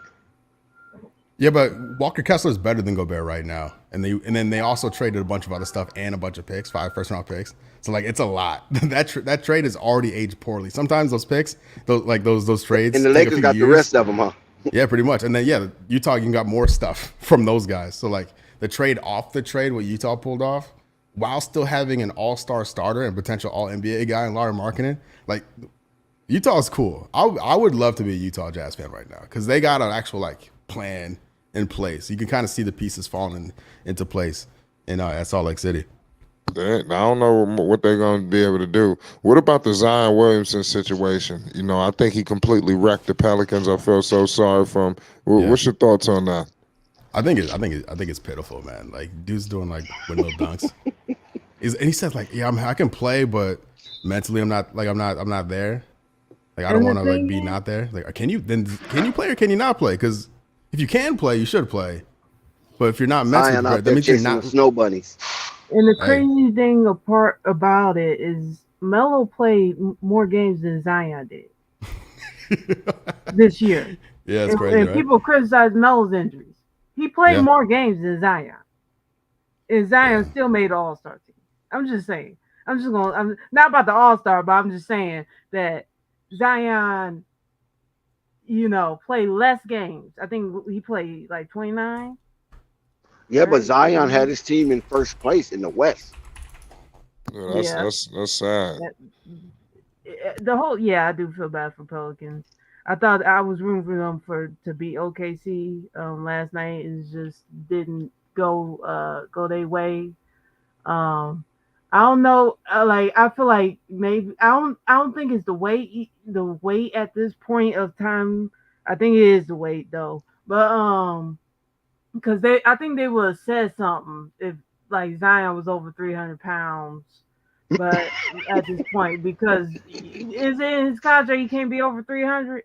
Yeah. They gonna cut money, so I think like it would have been said. But I think it's the weight. I think Zion needs to get his weight together. And also, one last question to Sam. Did you hear about that? The ESPN, this guy did a video talking about the Hornets. Have you seen that? I forgot the guy's name, but he did a video a couple days ago on the Hornets. Oh yeah, Bobby Marks, was that him? Yeah.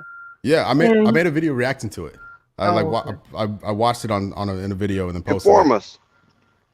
I just about the question because he said that the Hornets should do this similar to what they did with Zion. I mean, what the Pelicans did to Zion with a game. No, I definitely don't agree with this. He said that the Hornets should do like because if Melo's like injured, they should do like a money thing of how the Pelicans like if Zion over 300 pounds, they'll take money away from him. Like I don't agree with it, but what did you like think of that guy's video? Yeah, it's a bit harsh because like Lamelo is not playing because of like lack of discipline, like potentially Zion has. It's a different thing. Guys get hurt, and Lamelo set second in the league, no issues really whatsoever. And so if year 4 comes and he plays 80 games, let's say 75 games, the seldom rests here and there, maybe a random like tweak or something, and there's no major injury concerns. I don't think that type of like layered incentive contract is needed because Lamelo, by all accounts, loves basketball and wants to be in the best position to play basketball. I don't think you can really say that about Zion. We haven't really seen that he really loves basketball and wants to be the best Zion he can be. You can say that like so. I think it'd be a bit far fetched. I think for the Hornets to be in like, all right, we need to have some type of protection in ourselves. I think it's a little too soon for that type of talk. I agree with you. I think the guy was just a hater. I think. Yeah, I feel like he don't like. I think a lot of the analysts just some reason don't like Melo. I think it's because of LaFar, but that's why I think they don't like him. But the media, but like I feel like it was wrong for him to just even think about like, oh yeah, let's put a thing, knowing like Melo could be like, nah, y'all ain't about to put that in my contract. So like I just think the guy was just being a hater with that video. And Yep, I agree with you. Wanted to know your opinion. Malaya, because they didn't say that about Bradley Beal contract, right? Or like Steph They Curry. didn't say nothing about Bradley Beal. That's what I'm saying. But let Bradley Beal finish the season for crying out loud.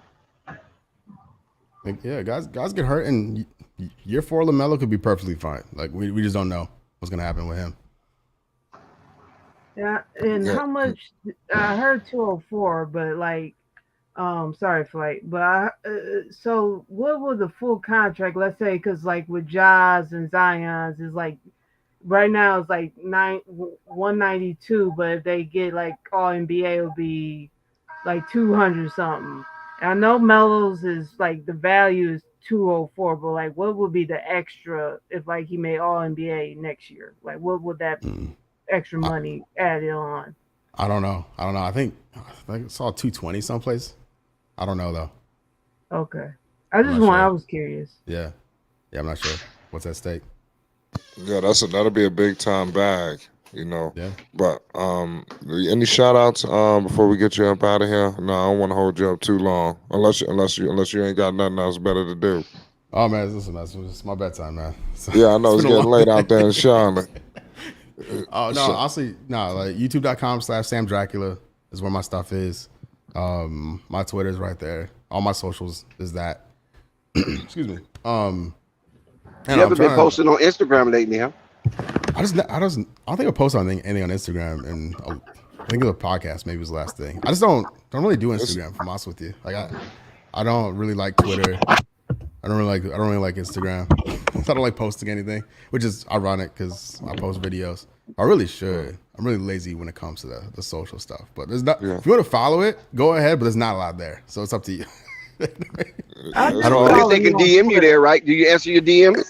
Yeah. So honestly, that's why. That's the only reason why I still have Instagram is for DMs, like because to communicate with people and reach out to people that way. Because I don't like really post anything. Yeah, we got to try to implement that more into the game. It's hard trying to do 50 million things. It is hard. But what I can say is you could probably do the stories. Do the stories. Yeah. I'm messing around with like TikTok a little bit. I have some TikTok ideas. So maybe do the stories if you can. Yeah. But TikTok, that's definitely another good element. There's a lot of good things that we can add, But hey Sam, do you prefer to be referred to as Sam or as Sam Dracula? Oh, Sam's fine. My last name is Smith, so like there's a lot of Sam Smiths out there. No, Sam Smith. Can you blow? Yo, there's a Hall of Fame basketball writer named Sam Smith. So I can't even be like Sam Smith within like a hoops space either. So and Sam the singer, Dracula, Sam Smith. I cannot say. I can't for the record, cannot say. Unless I'm drunk. But yeah, Sam Dracula is just a way for me to be found online. That's a cool name though, Sam Dracula. If you're familiar with the Munsters, it's a Munsters reference. Shouts to Grandpa Munster. Yep. Yeah, man. Take it easy, man. What's going on with the wrestling, man? You watch WrestleMania? I don't think so. I think it was busy because the 2 nights is tough. Yeah, that's really crazy. He went to 2 nights now, right? Well, City had got up here for a minute. Yeah, he did. It'd be good if he can catch him, but I just dropped somebody did just roll in there. They always try to come through on the tail end. We just had Sam Dracula here for over an hour and 20 minutes. Listen, but yeah, like I said, we'll get into it, Sam, but we're gonna definitely link back up. Like I said, you already know what is the open door policy. Whenever you want to come on here, if you got anything to promote, definitely feel free to reach out to me, man. All right, we'll do. I'll be all right, Sam. Happy salute, Sam. Appreciate y'all. Hey, you go watch that fight? You go watch that what's the name fight? That gonna be on the 22nd. What's the name what's the name? Tank. I'm not sure. What fight? Tank Davis. You ain't gonna watch the Tank Garcia. Ryan Garcia, Tank Davis. Greatest fight to go. Greatest fight. Kid Austin, undercard. Yeah, Kid Austin on undercard. You don't know about fighting. I don't. I'm not familiar. No. Man, you gotta tune in to the show more often, young man. We can cool you around here. Yeah, you never heard of Javante Davis? I don't think so. No. Sam not into violence. Let him make it. Well, Sam, boy, you need to come around more often, man. Is it boxing or MMA? Yeah, boxing. Okay. Boxing. I'm a novice with the boxing stuff. I'm a casual. All right. We inform you. Just stay tuned. Started from the bottom. Now we here. Okay, Sam, man. We appreciate you, Sam. God bless. Have a good one. It's Flight Sports. Yeah, man, it was crazy to have the legendary Sam Dracula in the building. I said, man, we try to bring the best of the best to the people. This is what we do. Everybody had fabulous questions. The chat was definitely on fire. The Charlotte Hornets, man, got big time decisions to make. I got to get into all access. I had to throw the man a lifeline. Dex was trying to eviscerate him, but I understand where it's coming from. I understand. Sam is our brother. He's family. Right. He's our comrade. You know what I'm saying? And he's one of the best at it, especially with the Charlotte Hornet news and inside scoops, because he's been podcasting with former Charlotte Hornets players and one of Charlotte Hornets' own beloved great, Muggsy Bogues. So, he has some good inside information on the Charlotte Hornets. And a lot of times I understand that, he has to be very choiceful with his words because it can come back to haunt him in a negative way. I understand that. But we just don't let you just, just come out and just be loquacious and I'm gonna be nice here, loquacious and overpraising players who don't deserve it. And especially the way that we have challenged these players and come to the conclusion that they ain't trying to win in Charlotte. They're just trying to have fun. They see Mike giving away money. Okay, cool. Let's take this Negro money. You know what I'm saying? That's how they look at it. And that's all we just try to bring to the forefront. So when you overly praise players that's not giving you those impactful minutes, they putting you in situations that you can cheer for, then we're going to come for you. And we're going to come for those players. Because we're going to play on Flight Sports TV. Right. I'm gonna have to go down. I'm gonna go back to the chat, but thank you for allowing me up. I really appreciate it. It was nice talking to all y'all and Sam, and I'm gonna head back to the chat. Okay, anytime. Yeah. We got no yes, panic. Sam know. Yeah, Sam know it was from a kind place, but yeah, we just how we feel about Gordon Hayward and the Michael Jordan situation. How Michael Jordan have yearned to acquire a bird-like player, and he thought he got one with Gordon Hayward, but he was sadly mistaken. Sadly, Flight. Sadly mistaken. Yeah, man, that's sad. It don't make no sense. The Charlotte Hornets definitely got a lot of decisions to make. When Lamelo Ball stated those statements, I'm telling you, if the Hornets ain't get put on notice, I don't know what notice is. Change must come. That's all I can let the people know. Change must come. It's coming, but it's just gonna be. I was born by the river. But Sam Cook. But Sam was right though. He said it's gonna be real soon because of the fact that they're gonna have to they trying to get rid of. They trying to sell that team. He trying to sell that team, so he gonna be successful in doing it. It depends on where that draft pick gonna come in at, and how soon he can get it off, and whom we gonna get it off too. Adam Silver's gonna throw him a bone. You watch and see. And you heard it here first at Flight Sports TV. Adam Silver's going to throw the Charlotte Hornets a bone. I believe that, Dex. Dex, I want to say this because I heard you say that. I don't know if it was you that said it or Sam said it, but but you made a statement that they don't want Michael Jordan to leave. Adam Silver really don't want Michael Jordan to leave, and I agree with you because I think Adam Silver really liked that black ownership that's going on with Michael Jordan, and he ain't got no problem with that in the league. But you ain't gonna find too many just black owners in the league like that with that kind of money. So he really want to keep that because he want to keep us as a people interested in the NBA instead of letting it go to the wayside. Yeah, because it's gonna be hell and brimstones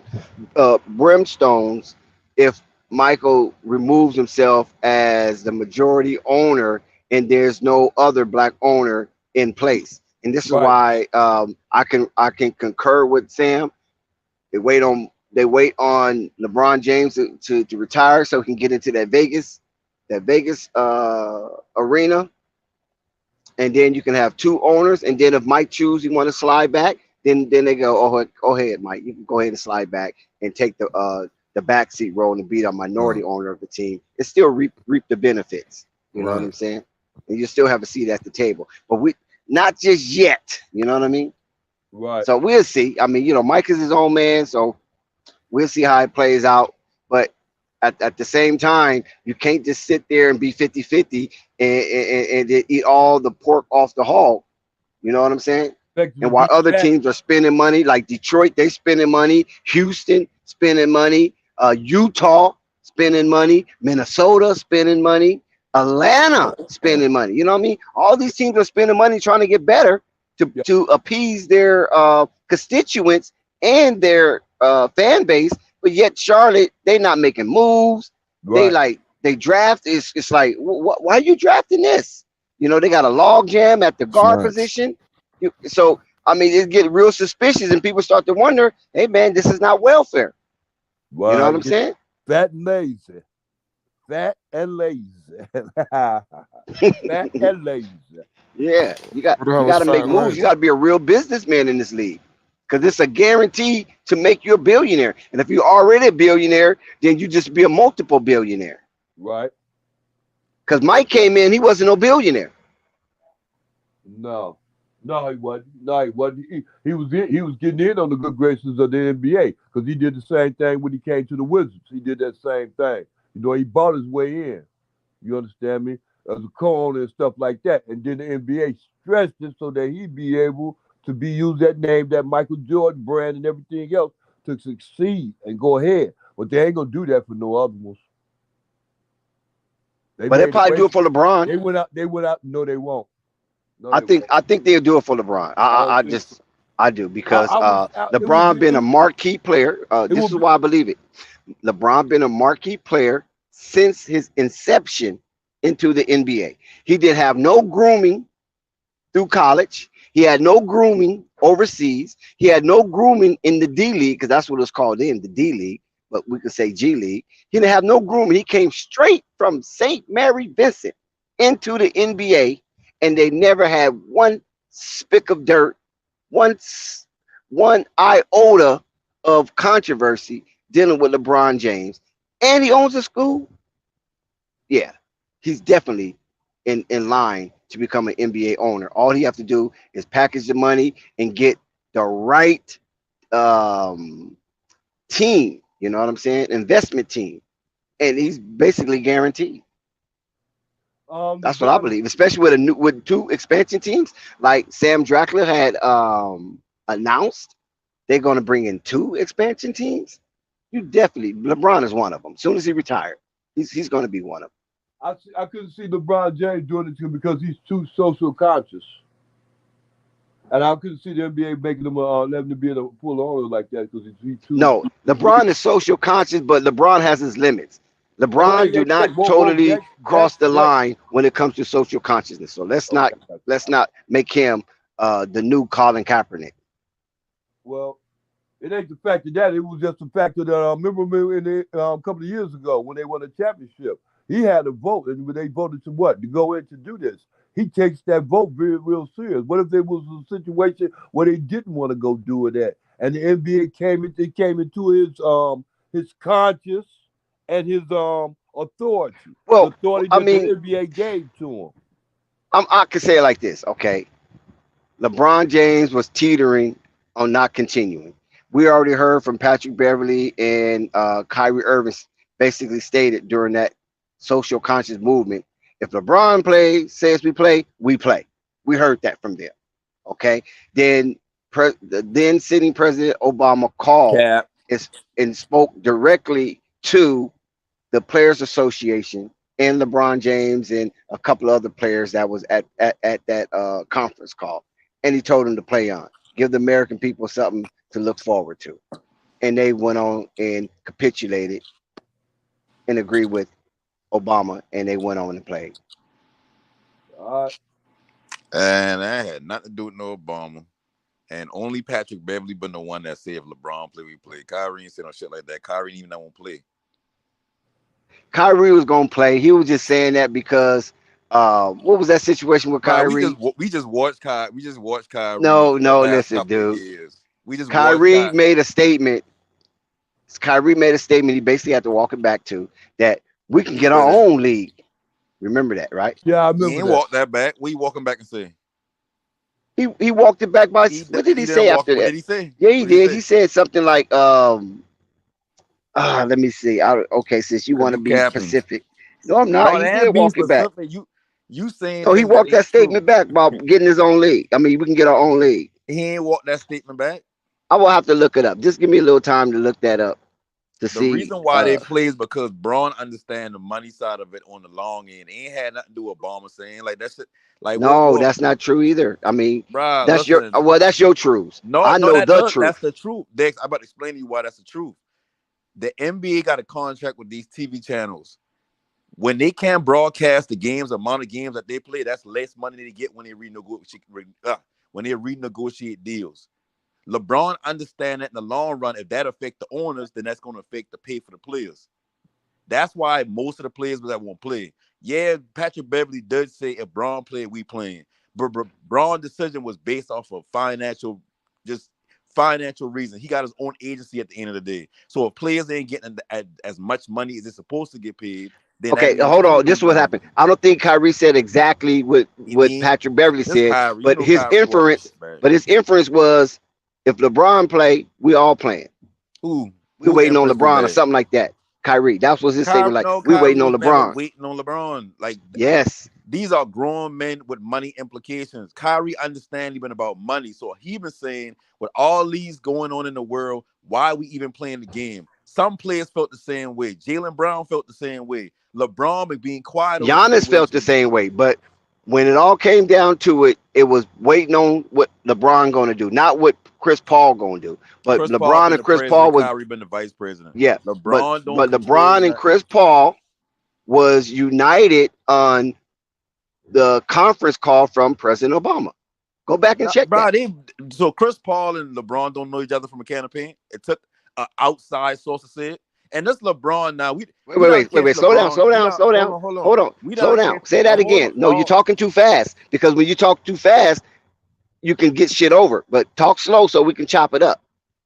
Talk slower, I mean. So what you say about who don't know somebody from a can of paint? I say, look, you act like Chris Paul don't know LeBron from a can of paint. Like they needed some other person, some third party to get them on the phone to convince them about something they already. I'm just telling you what happened. I'm just giving you a timeline. What happened? I get that, but you got to understand this. And I know you're a little older, so you probably don't keep up with social media. There's threads out here about LeBron just capping for dumb shit. LeBron is a cap. He's an attention whore. So when he say things, you can't take that for a grain of salt. You can't take him saying, yeah, man, it took a bomb. That's just him capping. That ain't what it took. LeBron understand the money side of it. Chris Paul understand the money side of it. Kyrie been the vice president. Kyrie didn't agree with putting money over black lives. That been the main thing. He never. So you saying LeBron believed that? No, I didn't. I'm not saying LeBron believe anything. What I'm saying is LeBron understand the money. LeBron went with the money because if Patrick Beverly said, "Oh yeah, you know shit," but you know it was a vote though, right? Right, and it's Democratic. It's the Democratic. You know why they took that vote too? Because what busted out in Milwaukee. Yeah. Yeah, but and they didn't want. That's why I said Giannis. Remember, I already said Giannis was a part of that too. That was the argumentative point between the sides that agree and disagree. And what was the dude that got beat up by the police that played for the Milwaukee Bucks? That was standing up as well. Yeah, remember him? That was the main thing. The main thing when dude got shot by the police. Yeah, the Bucks ain't informed the league or any. No, I know that happened up in Racine. Right, exactly. Yeah, but what was the dude that got beat up? What's his name? What's his name? What's his name? I know he was a good player for Milwaukee. He a god. Yeah. He's still playing in the NBA. I can't remember his name right off the hand. Was it Brogdon? It wasn't Brogdon. Brogdon. Yeah, it was Brogdon. Yeah, Brogdon got beat up. Yeah. Yeah, Brogdon. Yeah. Yeah, Brogdon. Thank you, Dex. Okay, go ahead. No panic. I ain't going, bro. I'm a grown man, bro. Y'all ain't about to cut me off, and I gotta wait till y'all finish the sidebar conversation to go. Well, nigga, go ahead and talk then. I heard shit. The situation dead. It ain't even, you know. But basically what happened was you had some pros, you had some cons. They voted, and then those pros outweigh the cons, and so the season continued. So basically, what I said is what you agreeing to. If that's what you said. No, that ain't what he said. He said, "Oh, but you don't be listening. Like you just be ready to talk." That's true sometimes, because a lot of things I don't even let seep into my head because then that will corrupt me.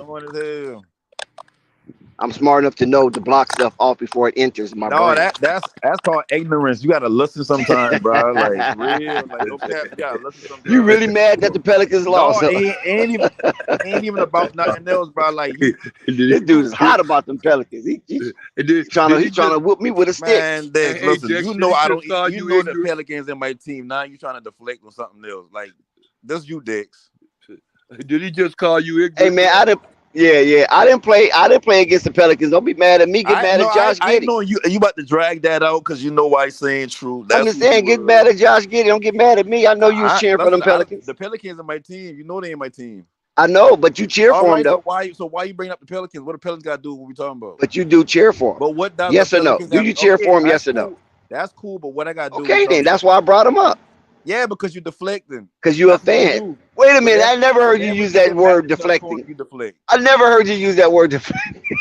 Now was all I never heard you. On Flight Sports TV, motherfuckers be learning, boy. I like that, but I ain't mad at you.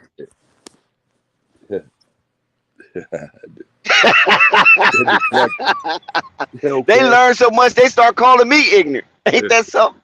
Yeah. I mean, you said it's now. Sometimes you don't even listen. You just be talking. Like, but I'm admitting it. I'm admitting it. At least I'm admitting it. I mean, but that's sometimes I don't listen because it'd be foolishness. Admitting it, that just make you a truthful. Yes, sir. Theo's in the building. I ain't seen Theo in a long time. Theo, you don't owe nobody no money, do you? Motherfuckers get to losing bets and they just don't show up no more. So you can walk that statement back about Kyrie saying walking shit back, whatever. You can walk that back, or you gonna? Well, I might listen. I'm gonna tell you this right here. I know Kyrie's your guy. I like Kyrie too, but I do recall when they was pushing that line that he said that we all waiting on LeBron. I don't know if he was being a smart ass by saying that. Yeah, he said something similar to that. Yes, he didn't say that. I'm telling you, he didn't say that. Did he say anything similar to that? He didn't say this Kyrie we talking about. Regardless of how, I know he was anti. Bro, this Kyrie we talking about. Kyrie. Listen, I know Kyrie was anti playing because he's made that statement. We can play our own league. We don't need them. They need us. I understand that. But I could have sworn when they was making their media rounds and they putting microphones in everybody's face. I'm talking about people of influence. I could have sworn he said we all waiting on LeBron. Okay, so that's why I be mean about what you're saying. You gotta actually have facts on what you're saying before you say it, because what you're doing right now is you. Okay, let me go look up something then, because I'm going off memory before you speak. And I know you're gonna really challenge me because it's Kyrie. I understand that, man. It's not about Kyrie. Okay, hold on. Let me see what I can find on that. And always, and whenever, hey Siri, on screen or whenever I listen to Kyrie comments about LeBron James during the lockout. Now you trying to talk like you don't know how to type it into YouTube or type it into internet. You always say things you don't really be knowing what you're talking about. But people let it slide. But when I check you on it, you start deflecting. You're not checking me. We just having a conversation. I am checking you. That's only in your mind. Because when you only in your mind. Don't find that talent TV. Apologize or you ain't gonna say nothing. That's how you're the last person I'm going to apologize to you again, because I apologize to you and you ain't never apologized to the street. Apologize to Flight's fans, Flight's followers. Hold on one second. Reading them saying this crazy shit.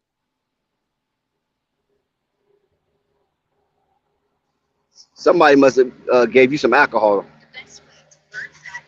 No, that's how you feel when you get in check and you understand you getting checked. I'm not getting checked. That's only in your mind. You getting checked, like, and make sure you like the stream. That's what you need to be checked about. Everybody like the stream. Sometime out the ass. Hey, like the stream. Did you like the stream? Of course. I faithful to the screen. Even. Hold on, man. Let me do my research. Since you want to call me to the carpet. Yeah. Oh, shout out to TY TV. About something. I can do that every day. Oh, AB's in the building. Okay, stop it.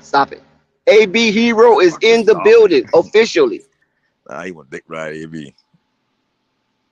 Hold on now. With all your smirking going on, you got AB in the building. That's act right. Shout out AB the hero. Appreciate you for stopping by with us. Shout out AB.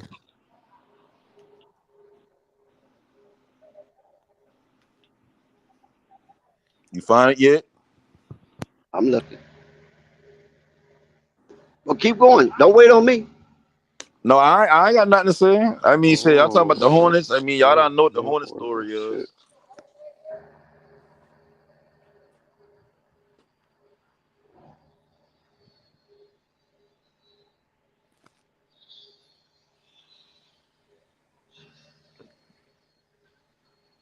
I just here to make sure everything on the up and up, you know? Can't just have people just saying And just keep shit. going, talk. Don't wait on me. What's good, y'all? I can hear y'all now. What's up? Not much, man. Just chilling in the Carolinas. I see y'all over here talking about. I've been subscribed to Flight for a little minute. I see y'all talking about Charlotte. Only live about 45 minutes away. You know what, man? What's going on? What's up? Go ahead. You know what? I hope Wembanyama lands with the I was gonna say Bobcats. I still call them the Bobcats to this day when they used to play in when it used to be named Time Warner. They need to get Wembanyama, man. They need to rebrand the franchise, kind of like how the Bucks rebranded the franchise when they drafted Giannis and built that team around him. They need to do that same shit with Wembanyama. I'm telling y'all this right now, bro. They get Wembanyama and they pair him up with Lamelo. You bring Miles back, it's raps. You got PJ Washington, you got James Bouknight and all them boys. I'm telling y'all, man, look out. They're gonna be a contending team in the East. Because if Wembanyama come up in the league, and if he lives up to the hype, I'm telling y'all, bro, Charlotte gonna be a contending team. They're gonna be better than Boston. They're gonna be better than Milwaukee. They're gonna be better than all. I'm telling you, look out. Hey, you had me for a little second because I've been thinking about that pick and roll with Melo and Wemby. But when you say Boston and Boston gonna be good for a couple of years, like at least 4 or 5 more years if they keep Jaylen Brown. Like they only gonna get better. But I mean, I said, so you ain't got no kind of no negative about Wemby, like you like his game all around, or anything concern you about him, about his game? I say the only thing that concerns me is just injury. I mean, that's the only thing. I think he gonna be straight though, because his game it requires a lot of physicality. It may look easy because of what he's doing right now, but that's my only concern. I like his game. The man can shoot. I tell you, he's a mixture of Giannis and KD. A little bit more of Giannis because of his inside game, but KD as far as being a sniper from outside, having that length and using his body to shoot over motherfuckers. Right, yeah. That's what I'm saying. So old boy Chet gonna be. So what type of players you gonna put around them? So you got Melo at the point, you got Miles Bridges at the 3, you got Wemby at the center. What type of power forward or what type of wings you gonna put around them? Defensive, offensive? I have one wing that has like a defensive IQ, some type of playmaking and defensive IQ. Right. And I'll put another 3-and-D player. Technically, both of them would be 3-and-D players. I think that's all you would need around them. Yeah, that sounds decent enough. Because Wemby, he's gonna trust me when he comes into the league. He's gonna be kind of like people gonna be aware of him on the defensive end of the ball, kind of like how it is with KD. He gonna get a lot of doubles, and then you can't leave Melo open. People say Melo can't shoot. Melo can shoot. I think if you have a lineup of all shooters, because think about it, you already got a big that can stretch the floor, that can rebound, that can do it, that can block shots, that can do it all for you. You add those 3-and-D wing defenders, and you have that along with Lamelo, knowing that I think Melo is already like one of the probably 5 to 7 elite playmakers in the league. You just got to give him a big man. See, most of the time when you think about it, a playmaker is not fully unleashed until you give him a big man that has the type of skill that Wemby. Okay, like imagine if Luka played with AD, or imagine if Luka had a elite big man in Dallas. Dallas would be an even better team. It would be the same thing with LaMelo and Wemby. I think you would have to get. See, this is who I would get. I would get another guy like Cam Reddish to put alongside him. You talking about a lineup with Melo, Cam Reddish, whoever at small forward. You could put Cam Reddish at small forward. Miles Bridges played a lot of power forward. You already got Wemby, who is like 7 foot damn 5, at shooting guard, I would just get a defensive shooting guard. Right. Yeah, That's I've been what I'm saying for a saying, long man. time. That's what Melo need next. A nice defensive guard instead of a small scorer like Rozier. Rozier need to come off the bench if you ask me. 6 man. Who? Rozier. I like his game, but I mean he That's more what. suited for come in the game, give you buckets, go back to the bench because he ain't stopping nobody. He ain't playmaking for I nobody. honestly wouldn't. Like I heard about them wanting to get rid of Rozier. I wouldn't do it. I wouldn't do it. I feel like Rozier a locker room guy too. I wouldn't do it. see with this contract, you can't really bring him. I mean, you can bring him off the bench because I mean, shit, they been bringing Russ off the bench in LA. But I mean, like I said, I think he's just a 6 man. I think that's the role most suited for him. And playing next to Lamelo, like Lamelo ain't no good on ball defender, but he do play them passing lanes. So it's like, I mean, if you get one of them like a Jaylen Brown next to man, y'all get Jaylen Brown next to Lamelo. That's one of the top two-way players in the league right now.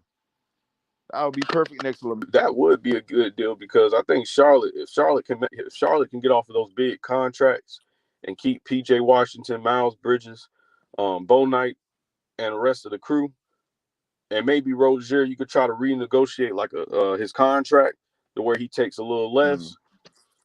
If you get a solid wing, I'm telling you, they're gonna be contenders. I think they already gonna drafting Wemby. I think might end up putting them ahead of Miami. A team like Miami. If Wemby comes into the league and makes a direct impact, kind of like how LeBron did coming into the league, kind of like how Luka, kind of like Zion, even though he got hurt a whole lot. AD, all these guys. Okay, Tim Duncan, all these think about all these number one picks that came into the league and played like they already was in the league. If you can have that with Wembanyama, they're gonna be a very dangerous team. Yeah, that's for sure. I So think with that's PJ gonna be a Washington, reason for Lamelo to stay in. What about him? PJ Washington, you think the sustainable how you been playing over the stretch? Because you know, like a lot of players play good on bad teams. Like they get like Christian Woods, Jeremiah Grant. Like a lot of players do this shit. Like they got a bad roster around them or a young roster around them, and like you give them more responsibility and they put up more buckets. But then when you put them on a good team or you bring better players in, it's like they kind of fall back into what they've been before. So you think this sustainable over the next course of the whatever contract they plan on giving him? Because he earned his money. I So think I'll give so. him that. I think so. I just think you never had a big man that can give them extra opportunities on both sides of the ball. Now, who knows to say if they get Wembanyama? Because remember, first four teams got the same odds, right? So Yeah. that's why I'm saying, like, if you do get Wemby, I think Charlotte has the perfect team to roll with Wemby and Lamelo too right now. Because if you look at Lamelo, his first year before he got hurt, they were like a 4th seed. They were like a 4 tied for 3 in the East. Say that again. You got cut out. So I'm not too far from a competitive team. I think they're tanking. Honestly,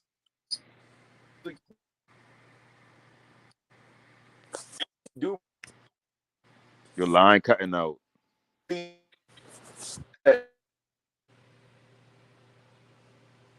cutting in and out. they got a team. I will interrupt you, bro. But I want. Hold on, bro. Yeah, your phone It's cutting been in and out. thunderstorming over here. Yeah, it been raining down here. I like 2.5, 3 hours from Charlotte. Oh, okay. So you're not far. That's what I'm saying, bro. It's been thunderstorming and shit. That's why my internet been messing up. But bro, like, I think that's all they need is a big. Like when I look at this team, I think if you get Wembanyama, you could match up with a lot of teams in the East. But if you want to be that competitive team, I think they're going to have to bring in some more wing depth and big man depth at the same time, because if you get Wembanyama, you're going to want some guys to back them up because, you want to give them time to rest off the floor. That's what I would do if I was them. Hey, what you think about that Kings and what you think about that Kings and Warriors series? I know, man. I'm big on the Kings. I think the Kings, I like De'Aaron Fox. I like his game. I like Sabonis' game. But like in this league, if you got two players, your top two players or whatnot, it comes a time where both of them got to perform, meaning both of them got to hit that 30-point marker. Both of them got to have a big game. I don't think Sabonis capable of having a big 30-something point, glue up more than one time. Because, think about it, this season, he scored 30 points, I think, 3 times all season. And that ain't bad because he a good player. He share the ball and he play a big role for them. But it come a time where it's like, oh, we need more than that. Like, to win this game, all 2 stars need to drop 30-something. All 2 stars need to be more impactful. And I just think Sabonis got a limit to his game offensively. And with that limit, I don't think that could stay up with the Warriors offense. And the Warriors down Bundy 1,000 times before, so it's like. I agree with everything you're saying. I think the series really does come down to how Sabonis plays because, doesn't Sabonis, I believe so, doesn't Sabonis lead the league? Didn't he finish out the season leading the league in rebounds, ain't it? Yeah, I think, I got to check that, but I know he's been up there in rebound, but he also up there in fouls. Right. He's not really a defender. Their defense is lacking. I wouldn't sleep on their defense, but I don't think that offense is going nowhere. I think if they can win every game at home and steal one from the Warriors, they got a good chance. I think this series is going to at least. I'm gonna give it. No panic. I searched and I couldn't find anything. I know. I'm in between 6 and 7 games, bro. 6 or 7.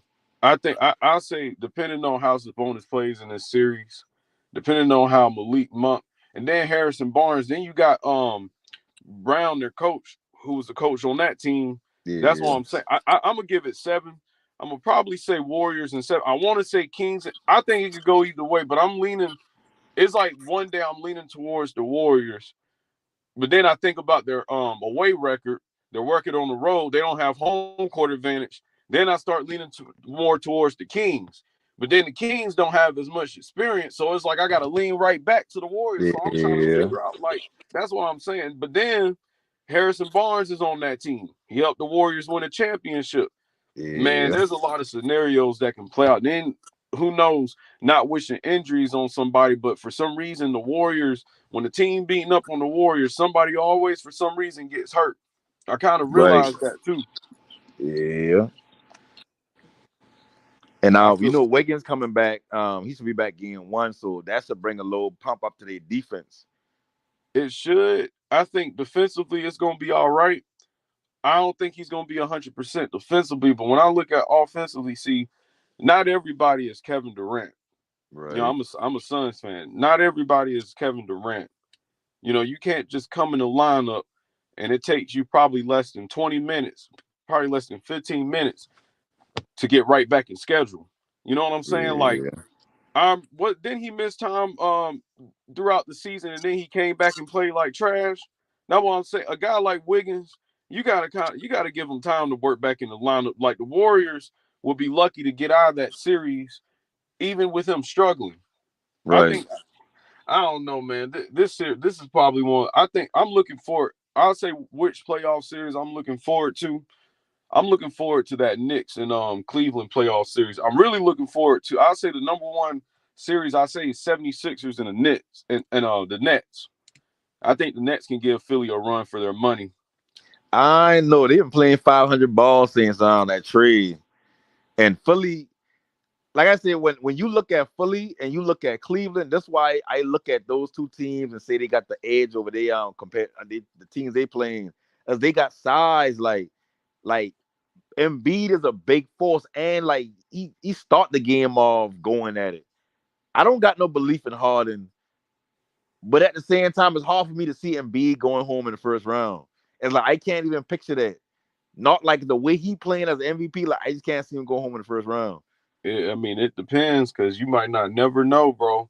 I mean, I've seen Embiid have really good games. I'm talking games where the dude had 33 and 12 and still lose. I've seen games like this.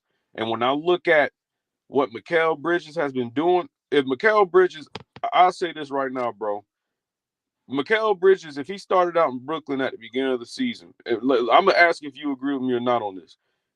He would be an all-star if he started out the season in Brooklyn. Is that true or not?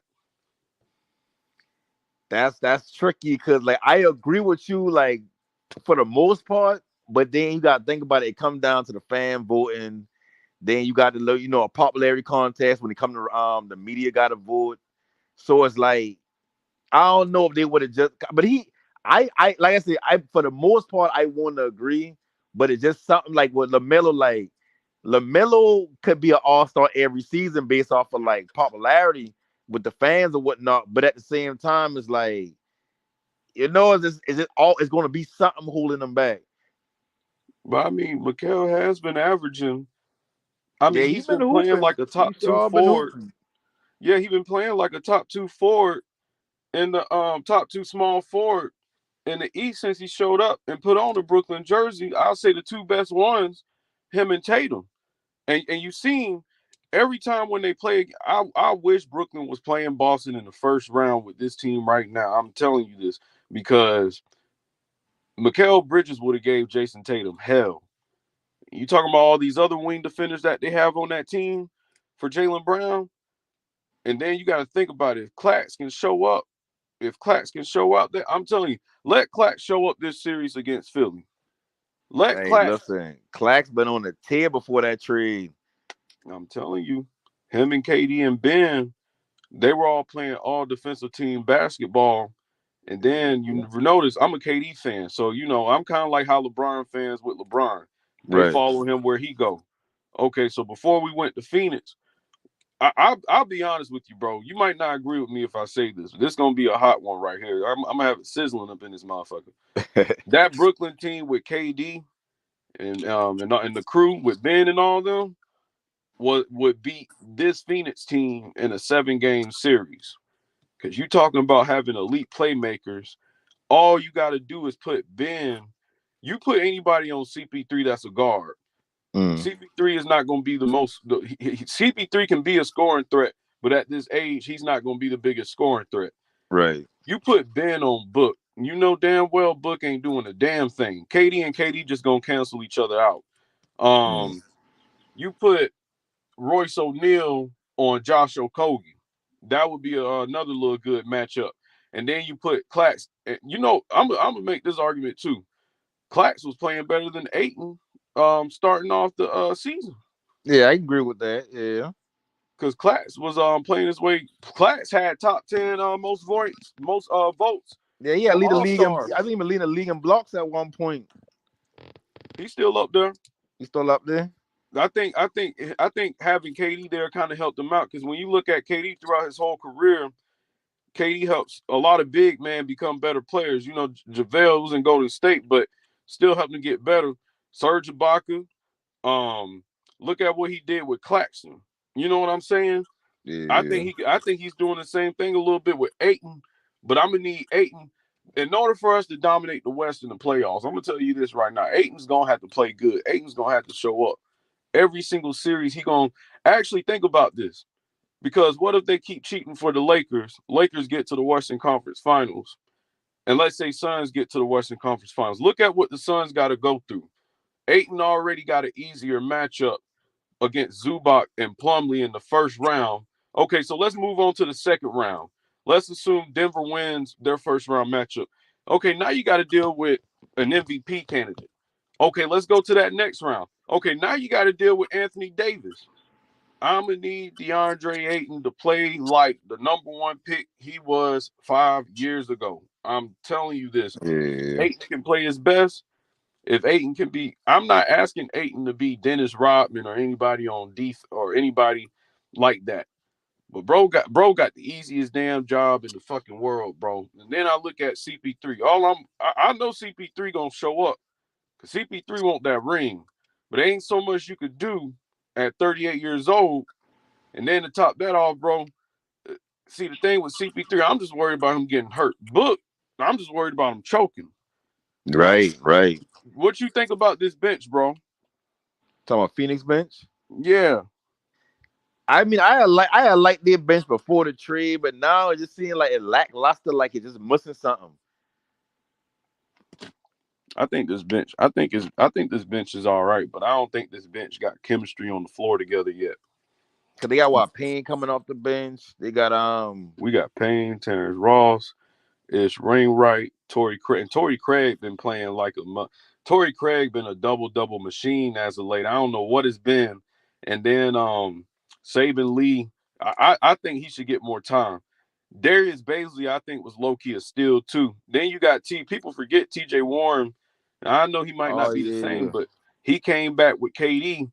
There's a whole lot of depth on this bench. See, one thing I think people don't look at when it comes to this bench, you got a lot of options. That's what I'm saying. You got a lot of options that you can fit. And I think Jock Londale, I think people kind of low-key sleep on him. A dude that can play that stretch 5 spot.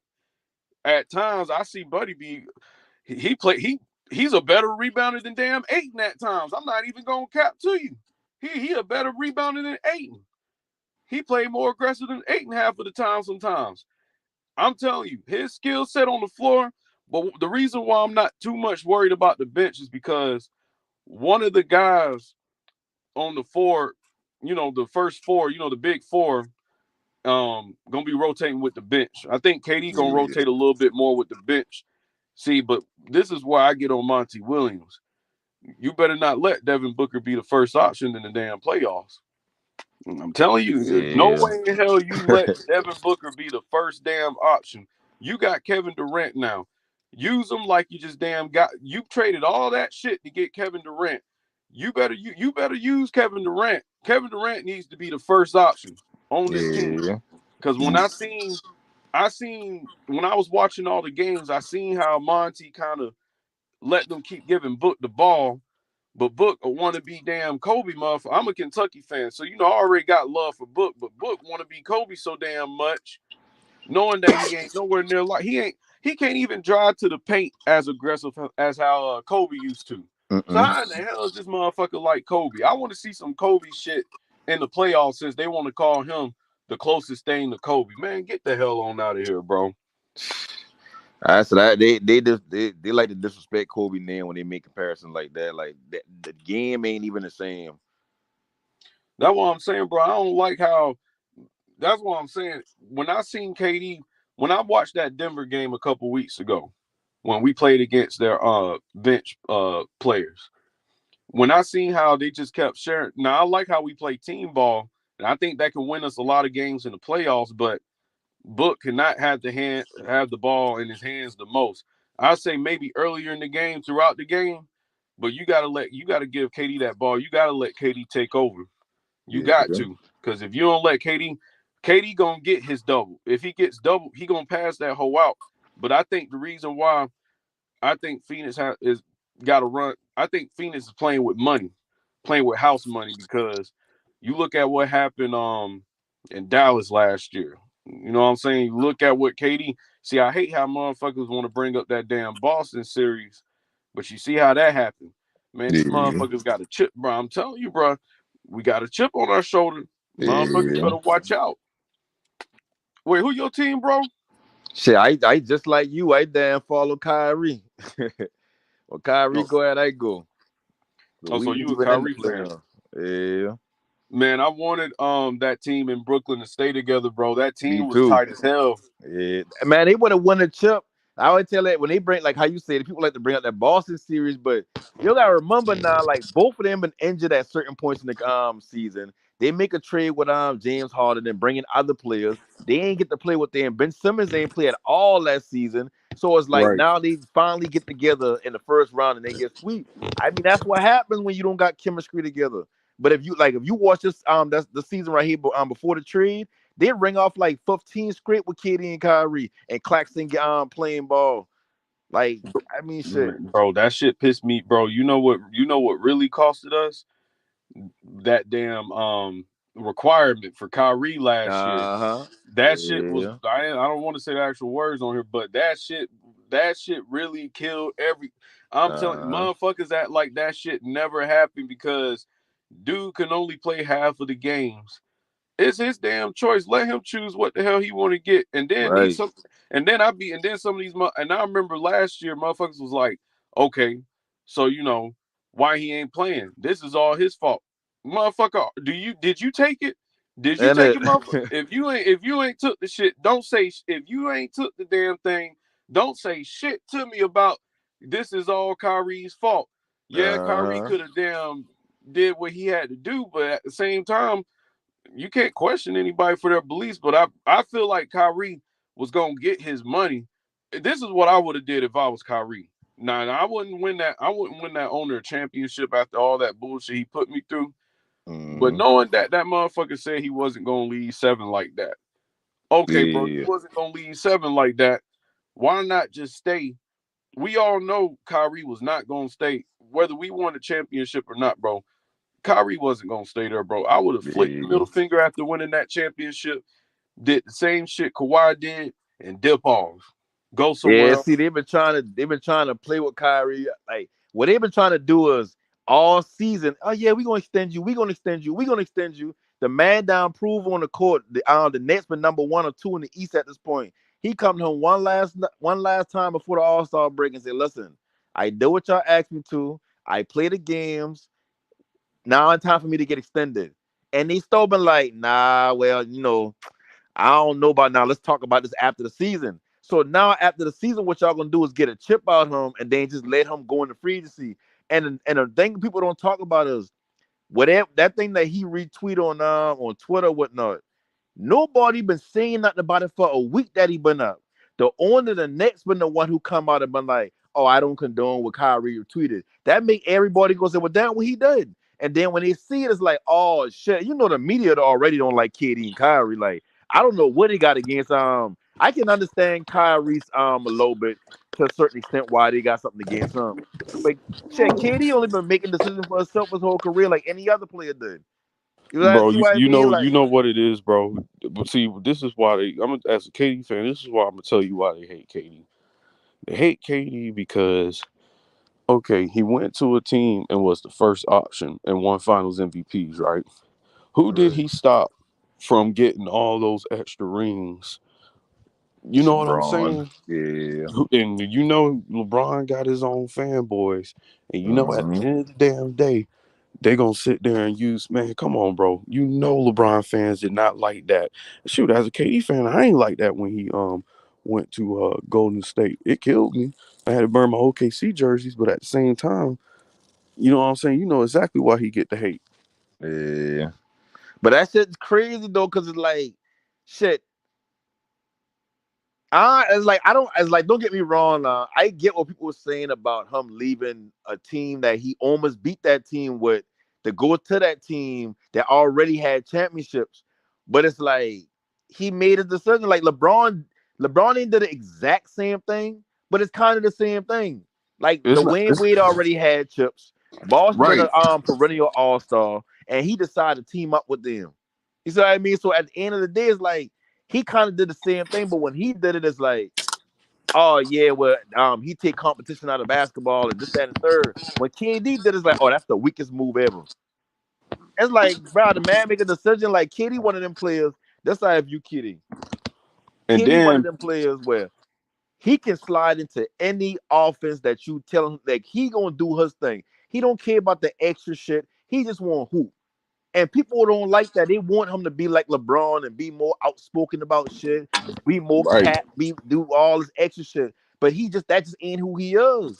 And with Kyrie is like Kyrie outspoken. They don't like that Kyrie outspoken about shit. When he said we can create our own league or whatever like that, Oh, they that didn't rub a like that lot shit. of people the wrong way. That Because now if didn't, y'all bro. got your own league, then you gotta have your own reporters. And you fucking with people's money. You Exactly. ain't. They not gonna let you do that shit, bro. Bro. The Yeah. minute he said that, bro, you realize ever since he said that, and that's what I'm saying, bro. Like ever since he said that, it was kind of over for him when he said that because Adam Silver and they'll see that. Nah, we ain't gonna let you. And I think Kyrie could win a championship, but I think for some reason I feel like the league is gonna kind of push Kyrie out, sort of, kind of the same way they did AI. He's gonna be around a little bit longer, but I can see it being very similar to the AI situation because it feels like they're already pushing him out the league now. You already seen they was pissed off with Mark Cuban when he traded for Kyrie, but then Lucas said, "I want a second star." See, I don't like how everybody's shitting on both players. It's none of their fault. Jason Kidd sit there being a dumb motherfucker by not playing. See, and Christian Wood was really the second star on that team. And Christian Wood went on a run with Luke before Kyrie got there. But see, it wasn't the fact that Kyrie got there. It's the fact that you gave up pieces. Defense. It's the defense, bro, because their offense, I think, #1 in the league with Kyrie. But then again, last in the league at the same time in defense with Kyrie. They can go back and get Dorian Finney-Smith. They can try to go back and get Dorian Finney-Smith, who is what they needed. You can try to get Cam Reddish or something. Maybe try to trade Josh Green and get Cam Reddish. But then I wouldn't trade Josh Green if I was them. Try making a move for Cam Reddish because Cam Reddish would be perfect in that system. Put in the same players that you had in Cleveland around. Because remember, you go back to Cleveland with Kyrie and LeBron. They had wing defenders around them. You know, Amon Shumpert, J.R. Smith. That's right. Tristan Thompson wasn't bad either. Tristan Thompson wasn't bad either. Tristan Thompson played his role at least. He wasn't a star, but he played his role. People forget he's been a top pick. Even a top pick coming into the league.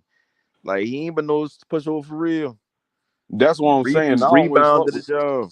I always fuck with Tristan Thompson because for some reason he always bypassed that Kardashian curse. For some reason, he always defeated that Kardashian curse. I ain't never seen somebody do this.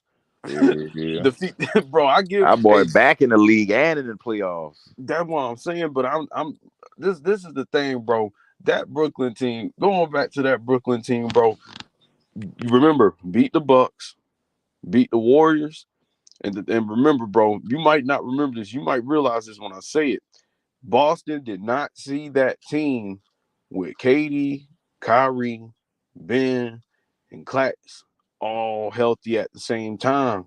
And then TJ Warren, if TJ Warren can play the same exact way he was playing off the bench in Brooklyn, bro, it's raps in the West. I'm telling you, it's raps right now. That motherfucker was pulling floaters from damn near almost the 3-point line. You remember TJ Warren used to come in when we went on that 20-3 streak? And KD and Kyrie were both playing like MVP candidates. Man, that's what I'm saying, bro. I just wish KD would. I did not want. I'll be real with you, bro. I really ain't wanted KD to go to Phoenix, but I'll say this gives us an opportunity to win. But I just wanted that Brooklyn team to stay together, bro. I feel like that would have changed the narrative around both of their names. Like if they had won in Brooklyn, it would have been like, damn, what can you say? Like, what can you really say about them at that point? They won in Brooklyn. Nobody won in Brooklyn. They did it. That's how I want them to stay together to finish out the season, at least see what they would have done. Because think about it, like they take the Milwaukee Bucks 7 games with just KD. Harden been damn half a man and Kyrie been out. So imagine what they could have done if they had a bit. And see, the thing about Ben Simmons is people give Ben Simmons flack, but you can only really shit on him if you thinking about him in the light of offensively. Defensively, he's a defensive of the year candidate every time he step on the court. It's just when you look at him offensively, it's like, come on, bro, you gotta shoot the ball. You gotta be an impact out there. But when on that team with the Nets, he ain't gotta do that. He's gotta play deep. We was playing 4-on-5 offense and still winning games, bro. That's the crazy part. Like all he could have did, and you remember with KD on the floor, he attempted more shots when KD on, bro. He had the easiest job out of any point guard, so-called point guard, point forward in the league playing with KD and Kyrie. And KD and Kyrie were playing beautiful off the ball basketball. Jack Vaughn was literally, Jack Vaughn, I think, was playing his way into the coach of the year conversation. Yeah. The way Jack Vaughn, I wanted to see what Jack Vaughn did come playoff time, what matchups he Ben was going to Simmons put was together. mentally marshmallow. Nah, bro, because you remember nobody was fucking with this team, even when we was when we was there in Brooklyn. I'm talking about we like KD fans, KD.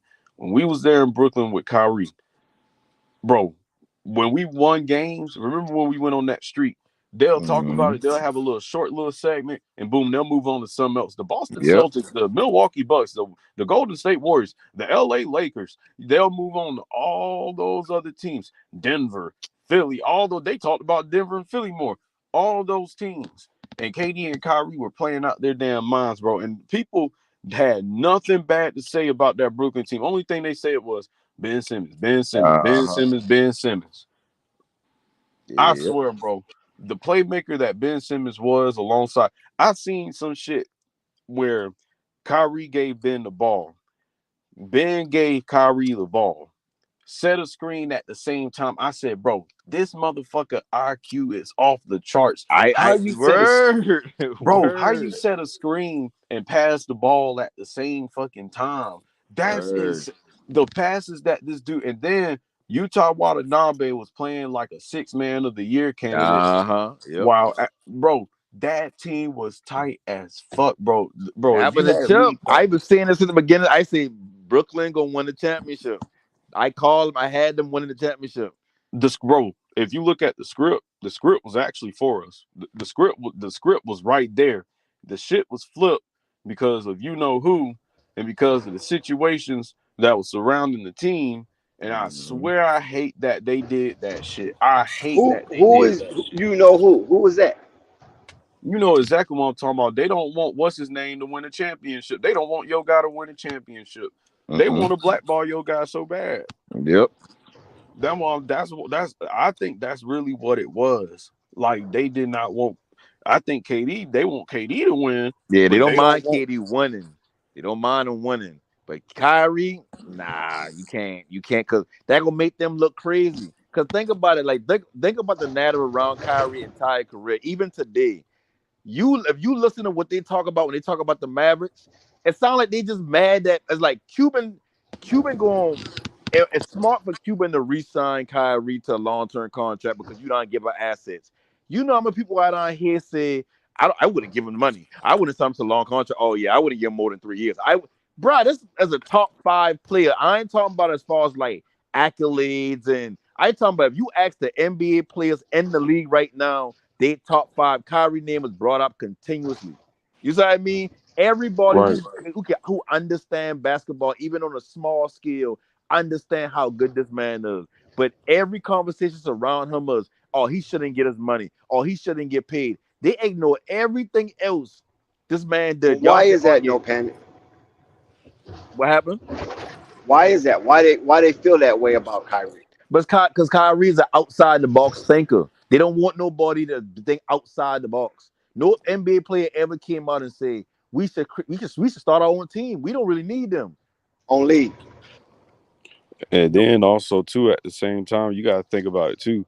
When that owner was saying all that stuff and how they played him out in the media over the all season, you seen how that motherfucker started. He was about to prove his point by just playing the way he was playing. Because I can make the argument before he left Brooklyn, him and KD, and before KD got hurt, they were both playing like top 5 players. Both. Yeah.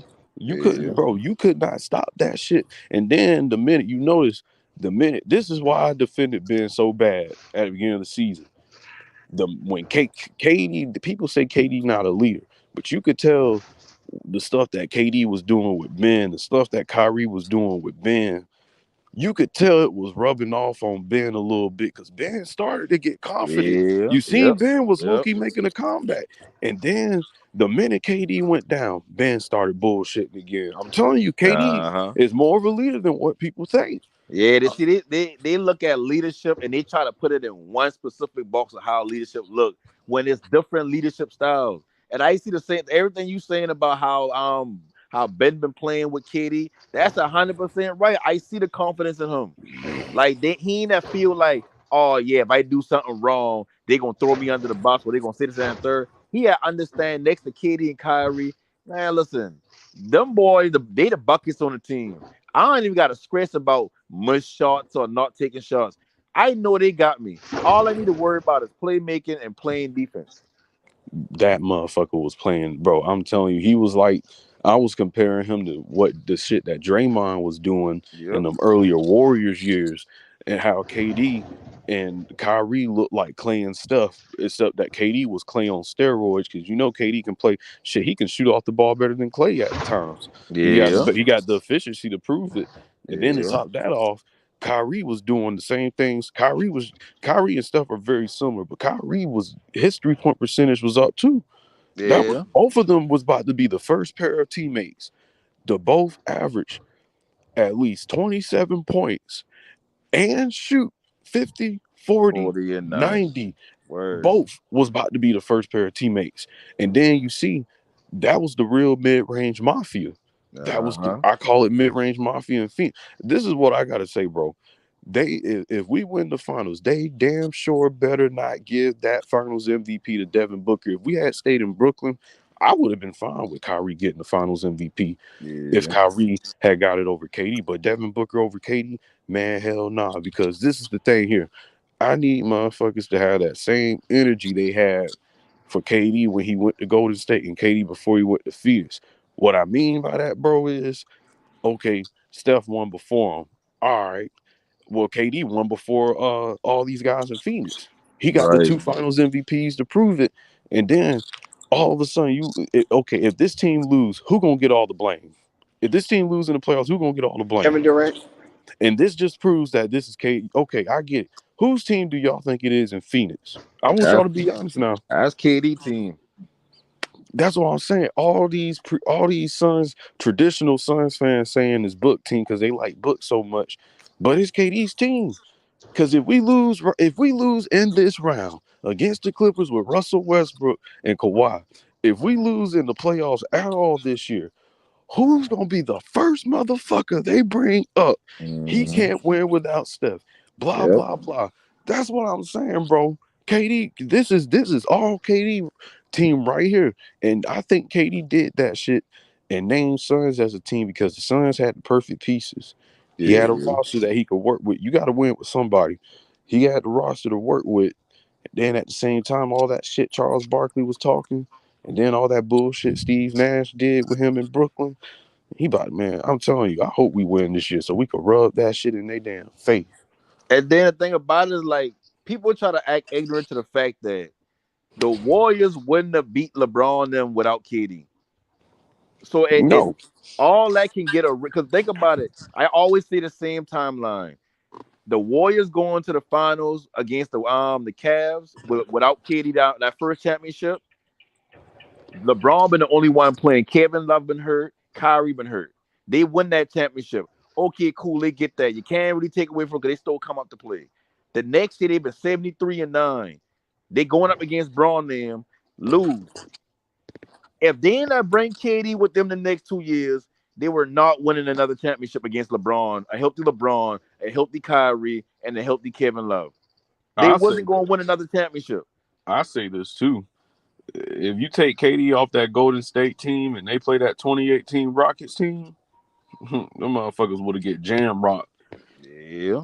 Them motherfuckers would have got Millie Wop right out of that damn series because they couldn't you didn't have no answer for KD. Now Houston had the wing. They might not even got past the Clippers. You think so? Clippers had them down 2-0. I think they could get past the Clippers. Well, until KD had what, 2 50-point games or something like that? Mm-hmm. That's what I'm saying. Like, I think they could get past that Clippers team, but the Rockets, and if KD was still in OKC, they probably would have gotten them back that next year. Probably, no doubt. But I say that 73-9 team, like shit, they've been down 3-1 the OKC. That's what you mean.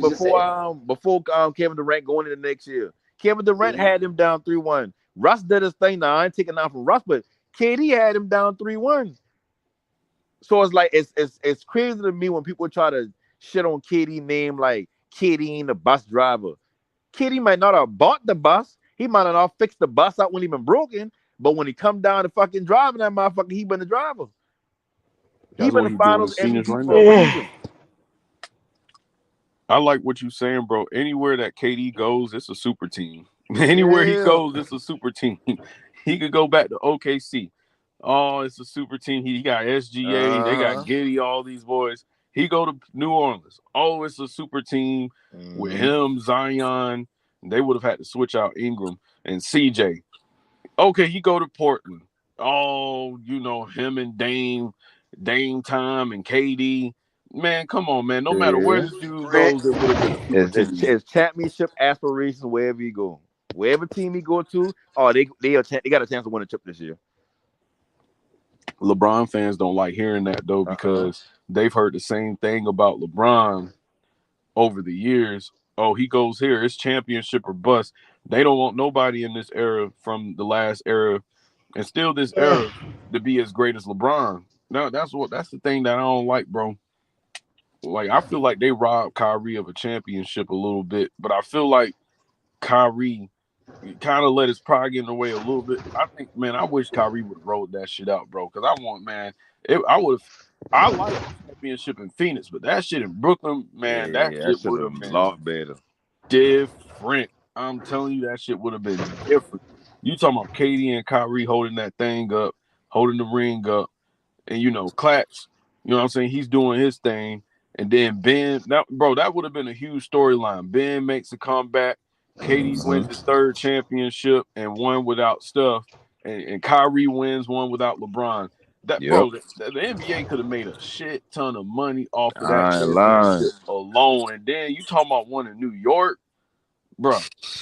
It can't get any better than that, bro. But Kyrie dispels all that because he said it was a shit show there, basically.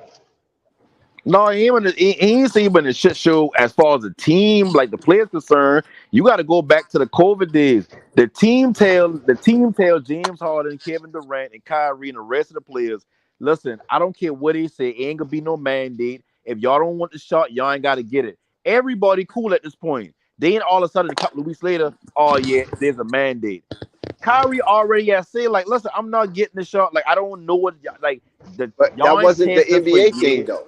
No, but y'all ain't test this for years, and then now y'all got a serum. No, this did come together in a month or so, and now y'all want us to put this in our bodies. I don't believe in that. Same thing with the Muslim thing. This man feel like he's not anti-Semitic because he wanted the Semitic people. Accept that and move on. He ain't say, oh yeah, that didn't have anything to do with the Muslims. That had to do with Hebrew. No, but he's Muslim. That's what it is.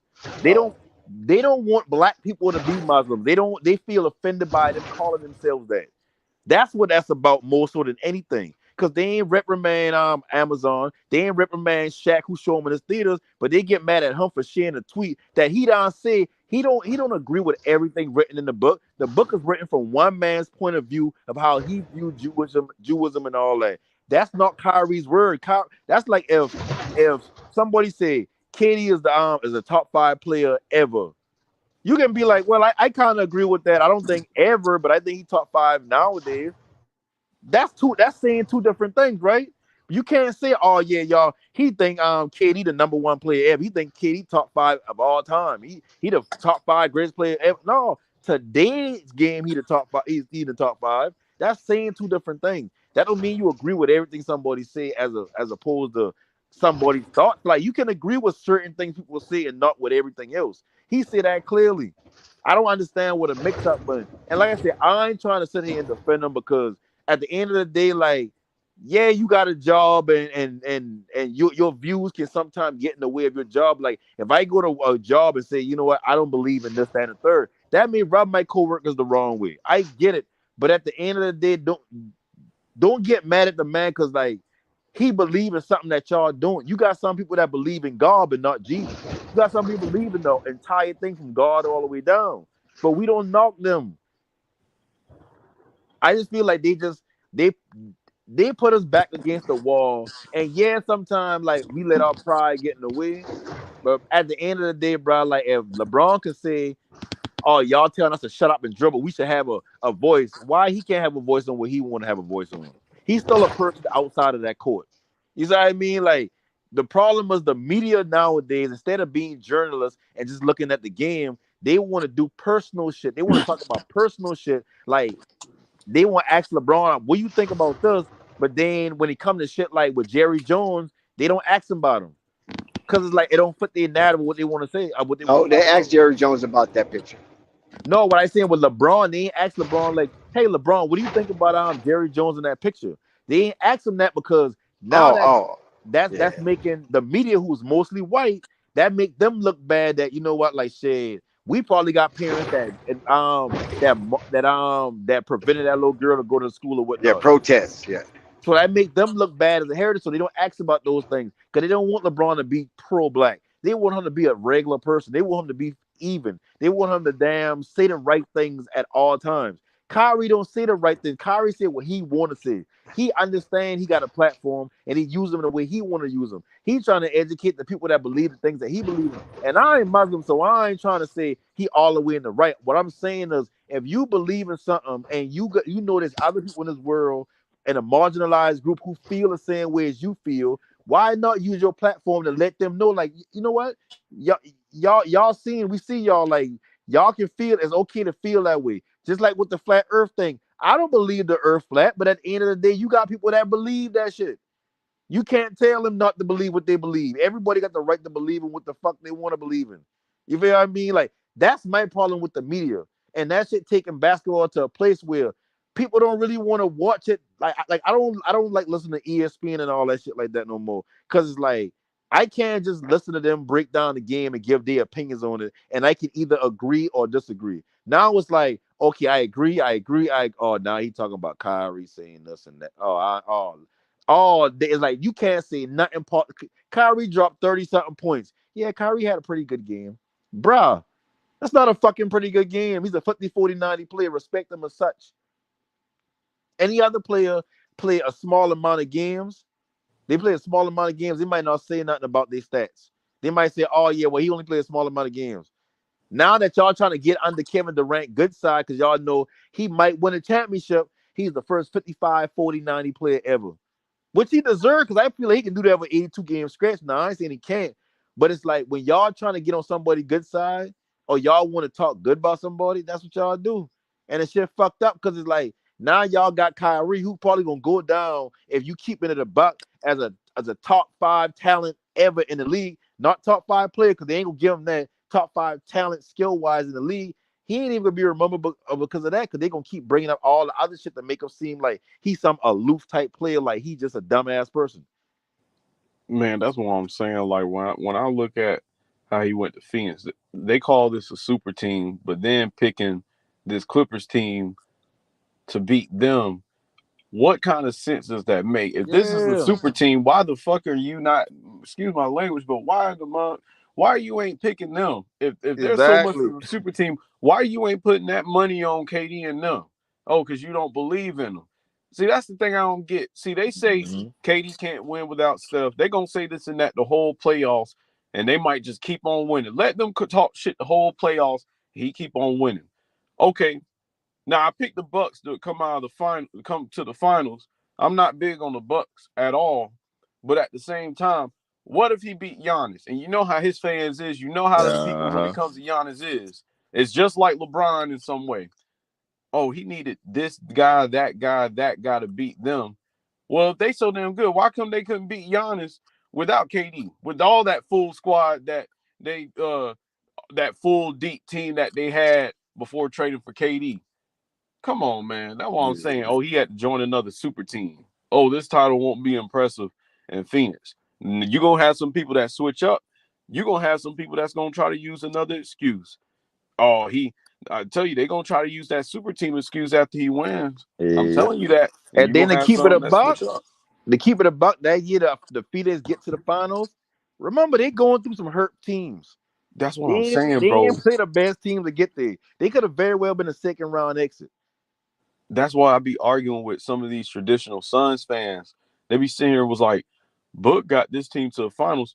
Okay, you ain't getting no participation trophy. And then on top of that, bro, at the same time, you saying they made it to the finals. They played a hurt Nuggets team They played a hurt Lakers team who they were losing to before AD went down. Soon as AD went down, everything started swinging their way. Played a hurt Clippers team with just PG.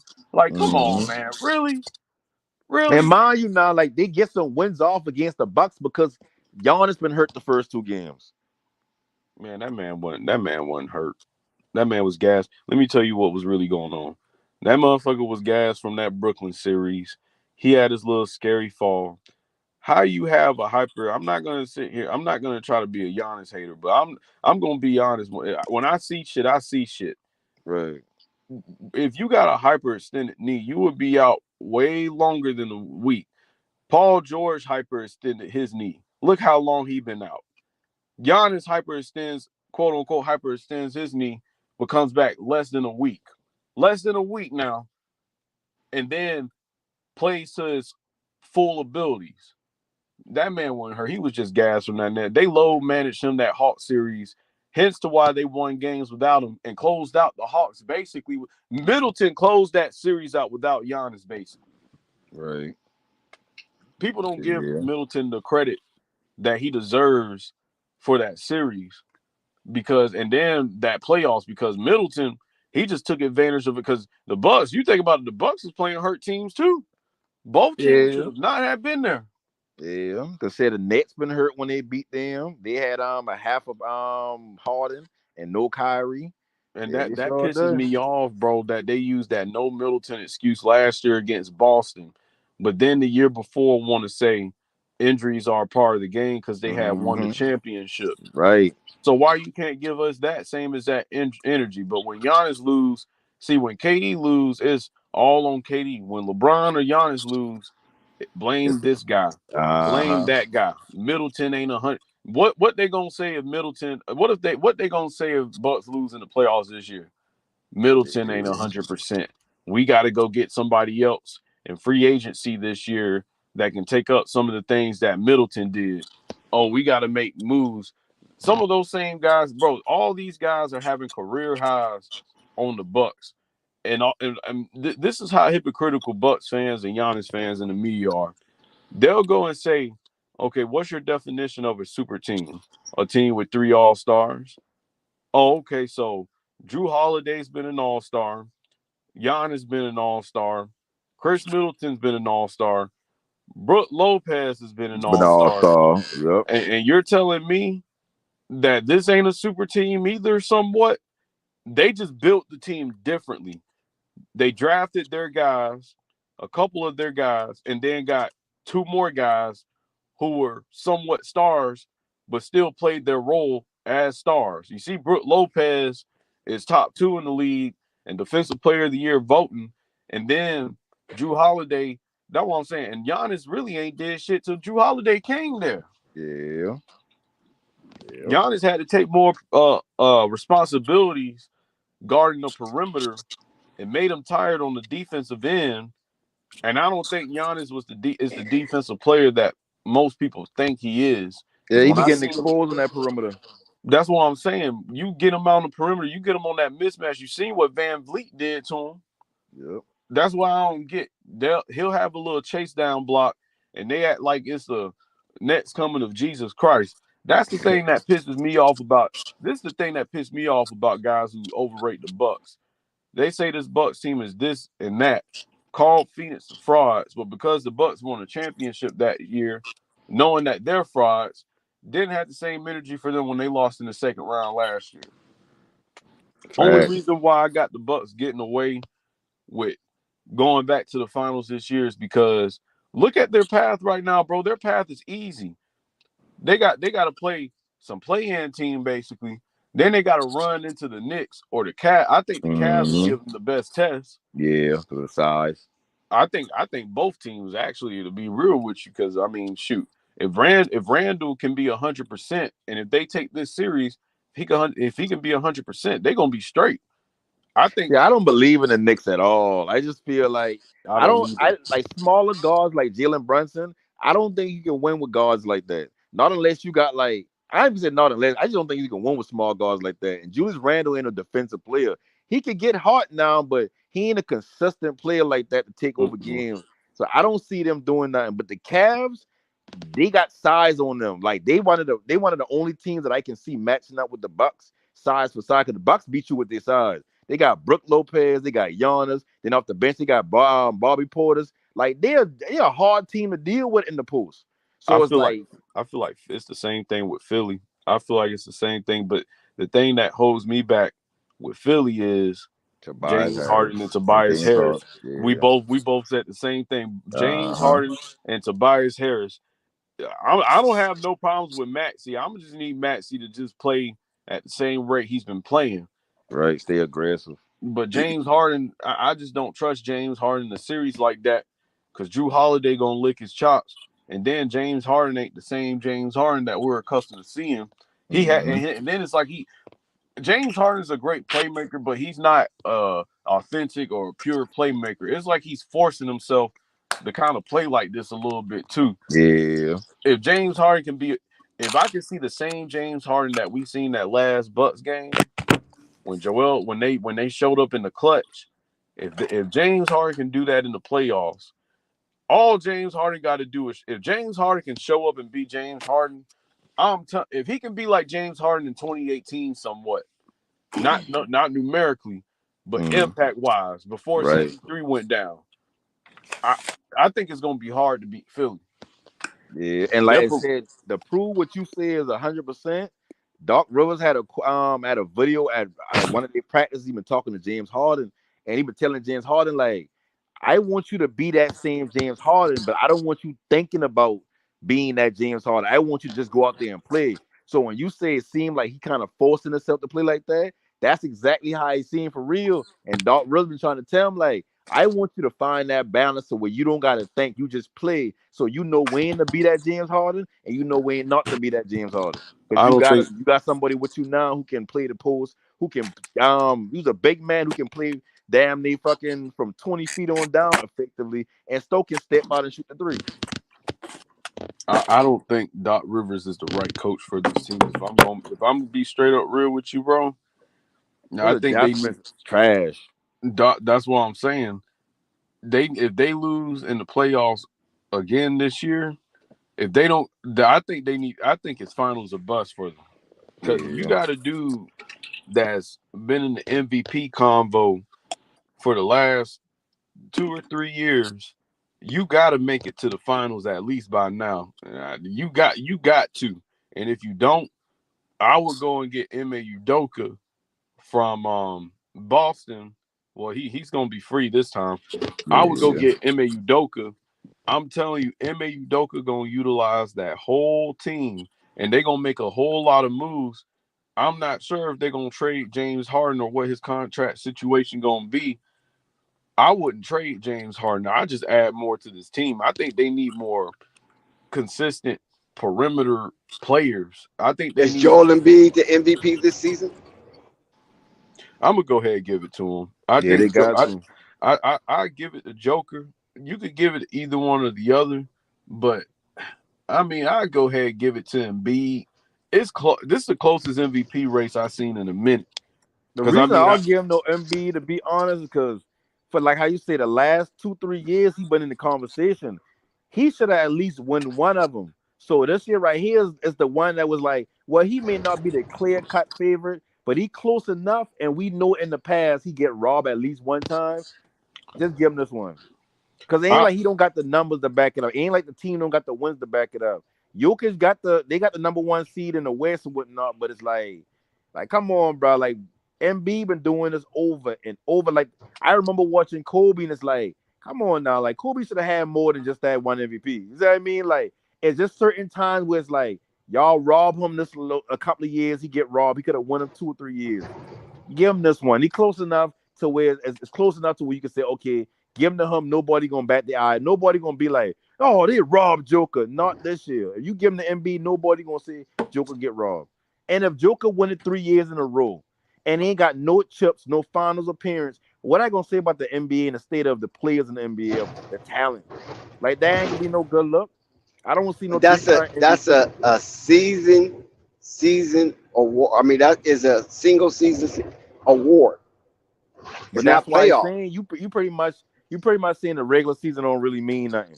Yeah, regular season But you award. want That's the it. fans to look at the regular season and be able to follow it and be entertained and be, because you got some people that watch the game just from the view of I bet, and that's why watching it. You got some people that watch it just to see competition. You got some people that watch it just because they like to see the sport of basketball. So you can't appease everybody by giving Jokic the MVP 3 years in a row, but every time he gets to the playoff, it's nothing. Just like with Steve Nash. Steve Nash ain't gonna go down as the best point guard ever. He ain't even going down as number 2, but he got 2 back-to-back MVPs. I don't even know how. Yeah, like he still one from Kobe. And Shaq. Hello, everybody. What's up? Hello. What's up? She's back. What's going on with Mitch Kupchak? What he do? Miss Kupchak ain't did nothing. He's a dinosaur as a GM. I misread the title. Yeah, but I mean, he didn't do nothing. It's about what he's going to do or not going to do dealing with Lamelo Ball. But he haven't done anything, you know what I'm saying, like per se. So but he's on the clock with Lamelo Ball's contract. We talked about that earlier with our brother, special guest, family, Sam Dracula. He came on and he gave us insights on all things Charlotte Hornets. So the title is basically saying what Mitch Kupchak is going to do with Lamelo. If they're going to give him his money, or they're going to try to lowball him, they're going to try to string him out. What's up? Basically, you know what I'm saying? If they try to lowball Lamelo, that would be crazy. Like I think they're going to lowball him. I think they're going to lowball him. I don't think they can. Yeah, they're going to lowball him. You gonna get Tyler Hero between Tyler. They're going to come. They're going to come at him with 165. Lower than that. I think lower than that. Damn. I you'll give Mike them that much. Not that. He gonna get somewhere around there with incentives in his contract. But that ain't how the NBA work. Once you establish yourself as you're the guy for us going forward, we gonna invest in you. They don't usually lowball him like that. Like that's what you do to like a second option or a third option on the team. They already got like just like with the NFL and the draft, the way they got it set up now. Remember they used to give like first, second, and third picks to get like 50 million guaranteed and all that whatnot. Yeah. Now they got it to where it's like you get drafted here, this where your contract limits is right here. This kind of the scale you on. So when it comes to they've been doing that since Big Dog. Big Dog stopped all that. Glenn Robinson. No, I'm talking about in the NBA. That's why they got these things. Like that's what they got. So I'm talking about the NBA. Glenn Robinson. That's why they got the rookie extension and they got the supermax. They got incentives for reaching the supermax, like making an all NBA and whatnot. So when y'all say they go lowball him on a rookie extension, that wouldn't even make it wouldn't make sense. And at the same time, it's like you can afford to pay him more than anybody. Oh, you can. If you lowball him, it's like. You can offer him whatever. Okay, first of all, I know what you're saying. They got levels. Okay, and tiers, levels and tiers. All he got to do is bring up Michael Porter Jr.'s contract. No, that's that have nothing to do with it. Yeah. See, Lamelo qualifies for a certain amount base wise. Base wise, he qualified for a certain amount rookie extension, right? Because he's all-stars, rookie of the year within those 4 years of his rookie contract. So he starts at a certain level, but that's not saying that they're going to max him. I think his max is what, 220? No, he's going to get. Is that his max? He's going to get every cent of that rookie extension. I bet you he does. All of it. So you saying they're going to max him? The first offer they're going to max him? Listen, I don't think so. Listen, I 3 hours away from Charlotte, right? I don't go to a Charlotte Hornets game unless Lamelo playing or they playing somebody I want to see play. Like, being 45 minutes from there, that's true. Like this Charlotte we talking about. This is a small market team. Like they can't afford to play with no player like that and just let them walk. Like they can afford to do whatever they want to do because they're not trying to win. You act like they're trying to win. No, but you got to understand trying to win. Ain't nothing to understand. Look what they're doing. Why? Like when it comes to Charlotte, you a small market team. The reason why they overpay for Gordon Hayward is because you act like they're the Milwaukee Bucks or somebody. Stop it. But that's pretty much what They're a they laughing are. stock. They're a laughing stock. No, but every team from Why a you keep small saying no?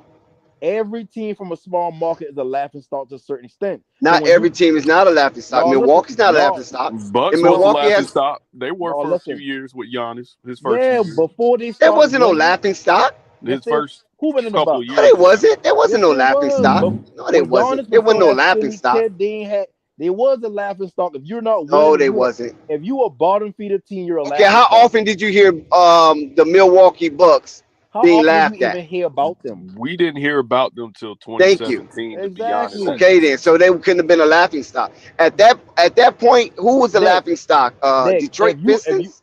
if you a bottom feeder It still team, is. if you a bottom feeder team, can you talk shit? Heck no, you can't. Why not? Because you're not winning nothing. And what are you going to do if a bottom feeder tell you they the best team in the league? Laugh. Exactly, What? they're the laughing stock.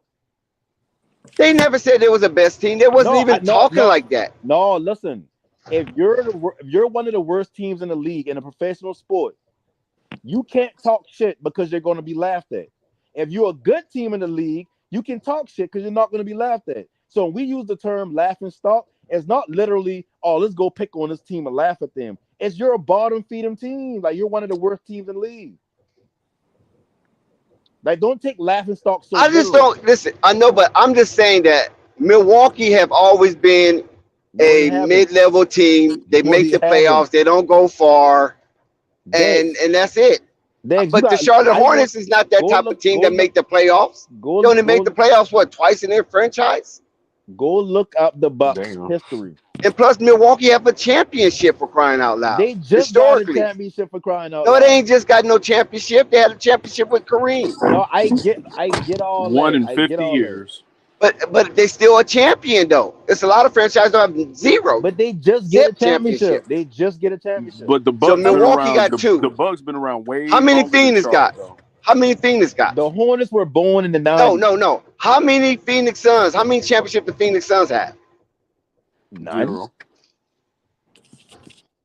So Excuse me? Bucks one of the oldest team though, bro. How many? Phoenix is an old team too. How many teams do the Phoenix Suns have? How many championships? None.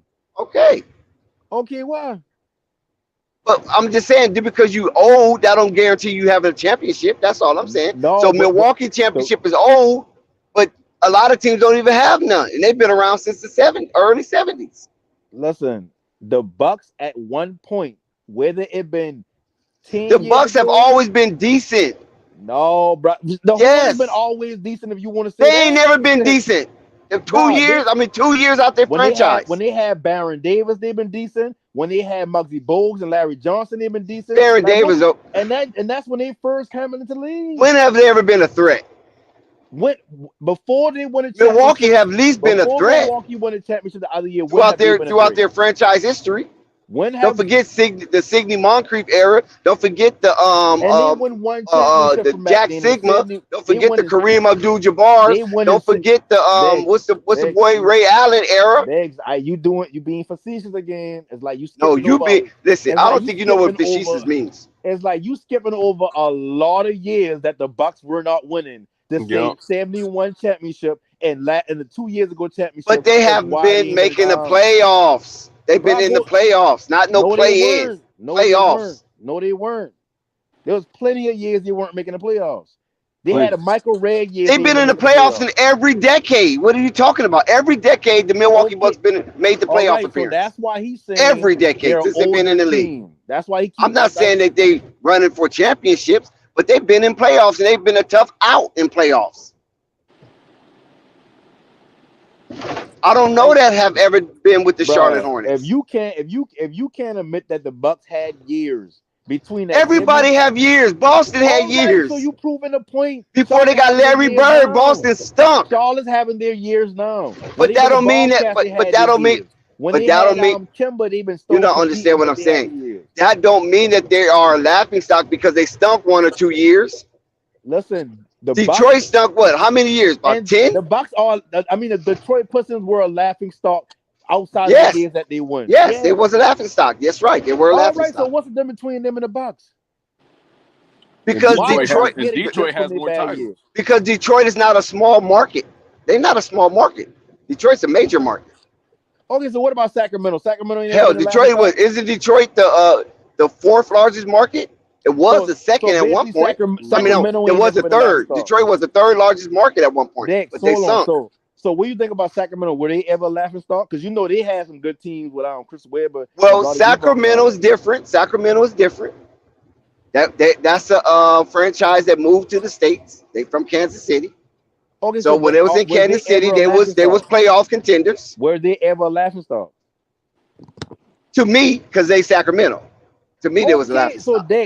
So basically, because they always challenged the Lakers at one point. Remember? I understand. That's why I try to. That's so to me, yes, I succumb to it. But some people might not consider them a laughing stock. They got seasons that they've been good. They got seasons they've been bad. The Bucks were. I know, but you're not understanding my point. We all know that teams are good sometimes, teams are bad sometimes. The Lakers stunk up for 7 years. Some people might consider them a laughing stock. Okay, I never considered the Lakers a laughing stock because they still sold out their building. Next, if you a team in the league and you're a bad team, Charlotte has been bad since basically their inception. No, they had a Baron Davis team that been consistent. I know they had Alonzo Mourning. Yeah, I know all that. Okay, so why you skipping over that? Because Alonzo Mourning left. Picking your points. Listen. This is my point. Alonzo Mourning left. He said, "I don't want no rookie extension. I'm out. Straight Miami, baby." They ain't had that back then. But that's what I'm trying to tell you. There was a laughing stock. He didn't want no parts of that crap. Okay, so basically what you're saying is bad teams that have Baron Davis is by default. So you're trying to say teams that have Lamelo is by default. Lamelo Ball is by default. But Kemba Walker, default. But these are teams that made it to the playoffs or had decent seasons or whatever the case may be. And then what happened? They just fizzled. So they didn't build off of Baron Davis. They didn't build off of Alonzo Mourning. They didn't build off of Kemba Walker. And now it looks like they're not building off of LaMelo Ball. Laughing stock. If they get Wembanyama. Yeah, well, that's a different story. You can say the same thing about Milwaukee. They didn't pull off that 71 championship until 2 years ago. We're not talking about championships, really. You brought in championships because you thought they only had one. I'm telling you, they had two. You brought up championships. I'm saying that. Listen, bro. Because you're always trying to stump somebody when you talk nonsense. You gotta listen back to the. I'm trying to explain to you because you always like to overtalk. I don't need to overtalk when I'm right. No, you just say earlier you don't listen to nonsense. I don't listen to nonsense. I really don't. Because that's just a waste of time. Okay, now when you're my age, you don't got time to listen to nonsense. If it don't make dollars, it don't make sense. But anyway, it's like you don't make sense with this conversation right here. No, you don't make sense because I know what laughing stock is. Like I use Detroit as an example, and you try to use Milwaukee. Hold on, see, here we go. Why are they? You try to wait, Negro, wait. You try to use Milwaukee as an example, and I'm telling you, Milwaukee have been in the playoffs every decade. How can you look at that as a laughing stock? So Charlotte ain't been in the playoffs every decade? Hell no. Hell no. That's what I'm trying to tell this dude. You live in Charlotte. Come on, man, wake up. So that's 2022 right now, right?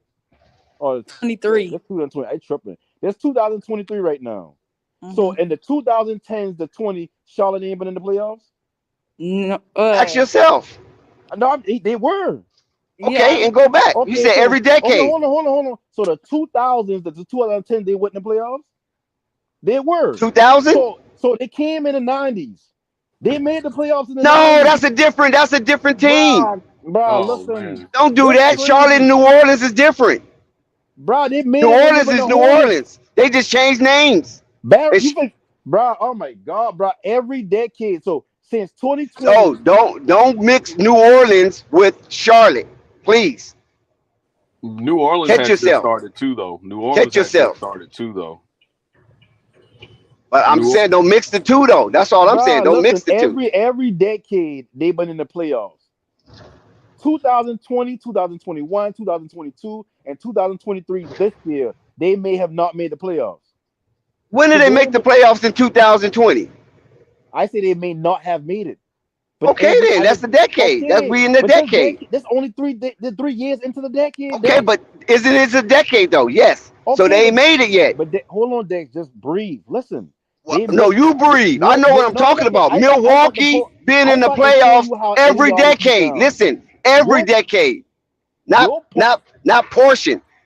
You can't say that with Charlotte yet. You can't say that yet. Okay, your point is okay. Then admit it. Hold on. Don't talk about okay and skip over it. Hold on. I got you. You ain't got nothing. You barely got yourself. Your point is Milwaukee never been laughing stock because they made the playoff every decade, right? So I'm telling you, Charlotte made it every decade. This decade is only 3 years in. Are they in the playoffs this decade so far? 3 years, then. Wait, hold on. It ain't about no 3 years. It's 2020 a decade, representing a decade. It's early. It's early in the decade, but is it a decade? I'm gonna tell you this. Yes, Charlotte and they haven't made the playoffs yet. You can't make that comment until 2029. No, I can make that comment because we're in the 2020s and Charlotte has yet to make the playoffs. 2020, them and wait a minute, what you mean before? See, you always stretching the yarn, listen, and then you thinking you have somebody, but all you do is convolute yourself. Right now, Dick. I got you right now. Keep going. Have Milwaukee? Wait a minute. Have Milwaukee been in the playoffs since 2020? Stand on your word. Stand on your word. Yes.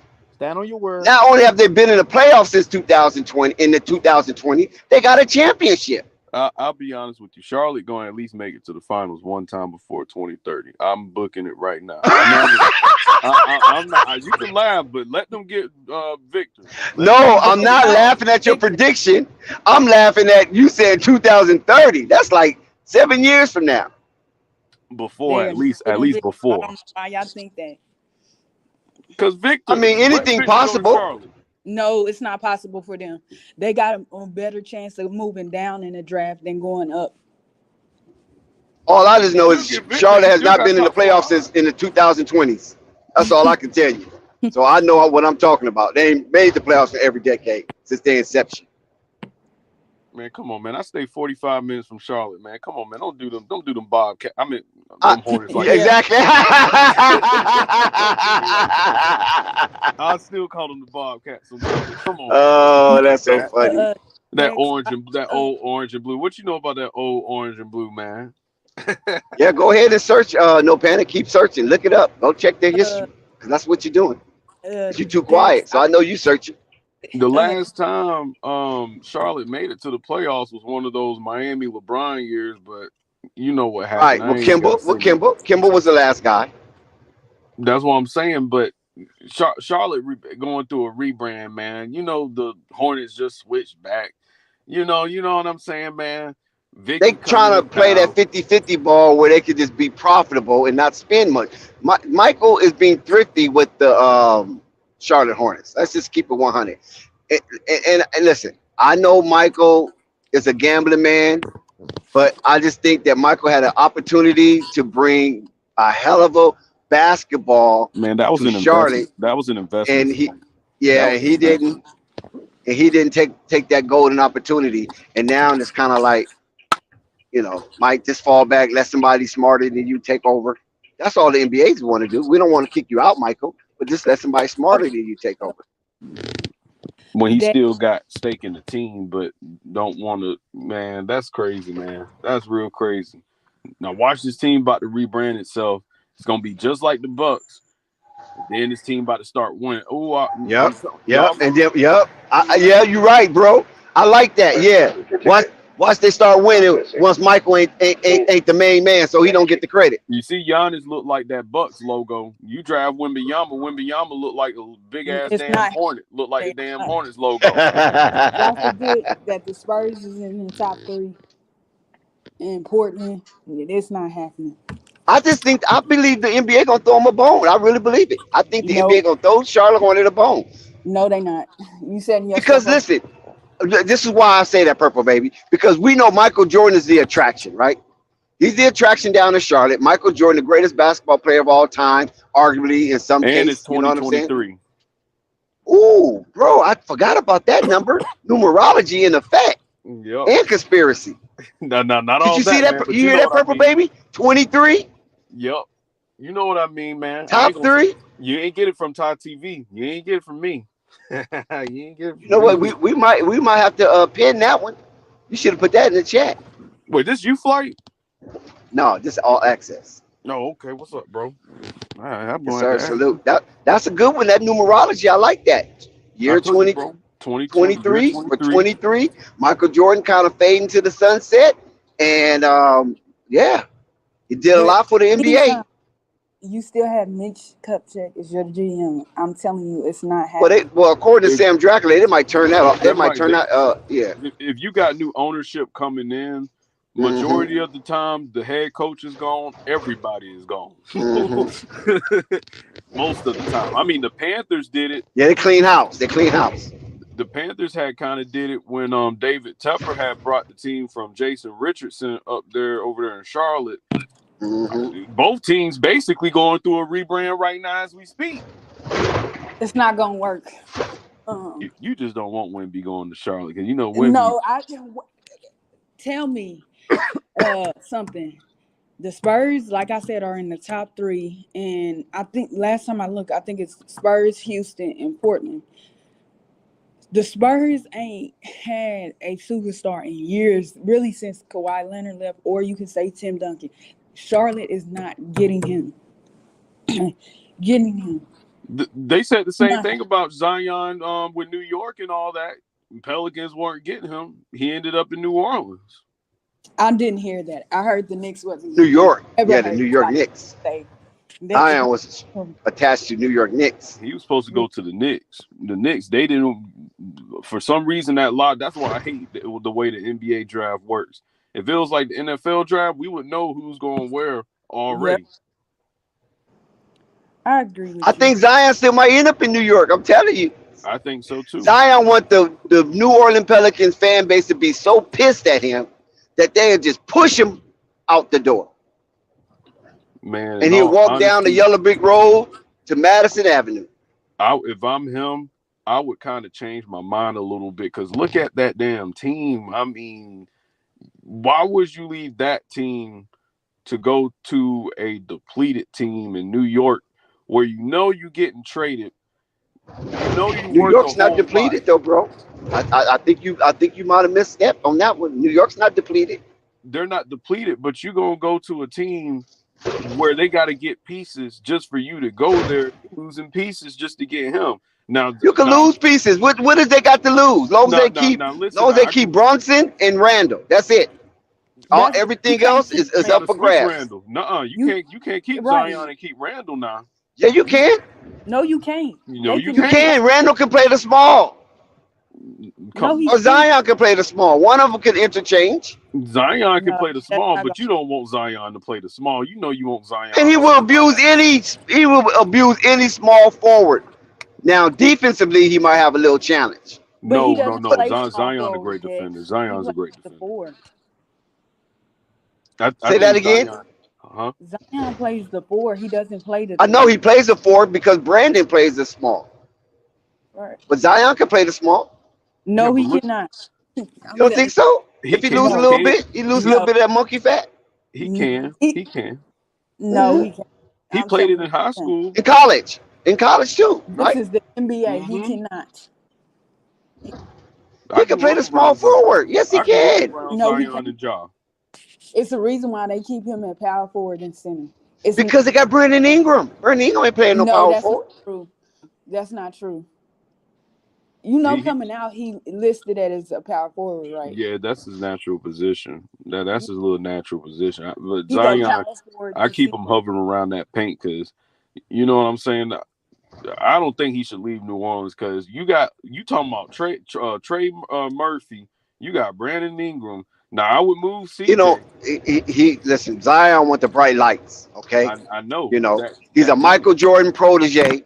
He want the bright lights. Luka got the bright lights. Ja got the bright lights. Zion want the bright lights.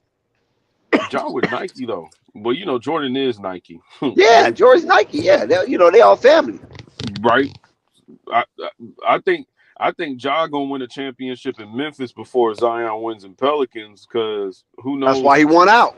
I think Zion can win though with the Pelicans before Zion, Ja, because I'm telling you, if you give me one full season where he plays 65 games and he's healthy for the playoffs, don't get hurt. Oh, they're gonna be in the Western Conference Finals. I'm telling you this for a fact. I grew up around old but because I'm from Greenville. He from Spartanburg. That's right next door. Right, Spartanburg, right? Yeah. I used to go right over there to watch his games. I'm familiar with Spartanburg. You must be close. You must be close from the areas. No, I'm far from the area, but I've been through that area. Yeah, and that's close. Ja, the school I went to, Ja went to Crestwood. He was down there in Sumter. No, so I had knew his dad, T. Morant. You know his dad, T. Morant, and Ray Allen from Sumter too. His dad, T. Morant, and Ray Allen's dad and them used to play basketball together in high school. That's how I know them boys. And KG, that's my cousin. His mom stayed down the street, down there in Malden still. No, because Malden in Greenville too. Mm-hmm. All of them down the street. We got athletes coming out this state. No doubt. But the Carolinas got athletes, yeah. For sure. I want to see Zion. I want to see Zion. Like KD, my favorite player, but I want to see Zion do something. I want to see Zion really. I want to see Zion because the same shit. I remember the Chick-fil-A Classic when all them schools around the country came, and I remember it was packed. The high school's arena was packed like an NBA game. Everybody was coming there to see Zion. I'm telling you, man, Zion in New York, whew, damn. They would be a top 3 team in the East. An explosion. But I think he can win in the West with this team that he got in New Orleans. Listen, New Orleans is a good team, but it's just location. You can't fight location. I don't like. I've been to New Orleans plenty of times now. The food good as a motherfucker, but they got a lot of food. I just don't like the vibes around New Orleans, and then it's too much water and stuff like that that's around me. You know what I'm saying? Like, I gotta stay in Florida. Give me Florida. You said Florida? Yeah, give me Florida. Well, Florida got a lot of water around there too. Yeah, but that's that good. That's that beautiful water. Yeah, see, Florida, like, the way Florida, that's the oil water. Hated of you being around water. New Orleans just feel like shit. New Orleans feel like you trapped. I'm gonna tell you. That's what I'm. That's what I meant. I've been through to New Orleans. They feel like you trapped. A lot of dead spots in New Orleans. Dex. Yes, ma'am. So you and the other man are saying that they gonna max him out. His name is Ty. Okay, Ty you TV. guys said that they gonna max him out at 204 or 220. No, I said they're gonna lowball him. Okay, so what I was just looking at is Tyler Hero. Right? Tyler Hero had he got 100 and I'm gonna say 20. Let me go back. Not Tyler Hero. Come on now. Yeah, no, it's the reason why I'm mentioning it. Okay, so let me start with Jordan Poole. Jordan Poole got 123 million with 17 million in incentives. Tyler Hero got 120 with 10 million in incentives, and then RJ Barrett got 107 million with 13 million in incentives. With those 3 players, when you compare Lamelo to them, in the first 3 years of their career, as far as progression and improvement, did Lamelo have a better 3 years than them? You can argue Jordan Poole. You can't use that though. No, yes, even over Jordan Poole, yes. I give you Jordan. Because neither one of them was all-stars. Well, Hero became an all-star, I think, but the reason why you can't use that, Hero's older than Lamelo though. When you think about Lamelo versus Jordan Poole versus Tyler Hero been coming off the bench, so of course he ain't getting the max. Jordan Poole. That's not true. Tyler Hero started. No, Tyler Hero always been a player coming off the bench. No, he hasn't. He started. He started this a lot. season. He may have started some games, but he's a bench player. Like he the player that comes off the bench. He the 6th man. No, he wasn't. He get paid. The year that for being a 6th man. Do you know they made what's the name in the playoffs? He was starting. I forgot. I know Jimmy Butler was injured, and he had ended up coming back, but Tyler Hero was starting. But Tyler Hero is that was his second year. When you look at NBA players, You look at them for what it can give you. You don't look at like. And then another thing about the NBA is not really so much. Honestly, it's not that much about it, but starting and not starting is really not a big thing because they stagger minutes with starters and bench players all the time, depending on the matchups. But then So again, when you look at Tyler Hero is not in the realm of a player of a Lamelo Ball. Like he don't dictate nothing. It matters about the production though, and the effect on winning and stuff like that. Yeah, no, I about to get this. So when you look at Tyler Gotcha. Hero, he give you 20 a game. That's cool. When you look at Jordan Poole, he can give you 20 a game. That's cool. But both of them are not the biggest draws on their team.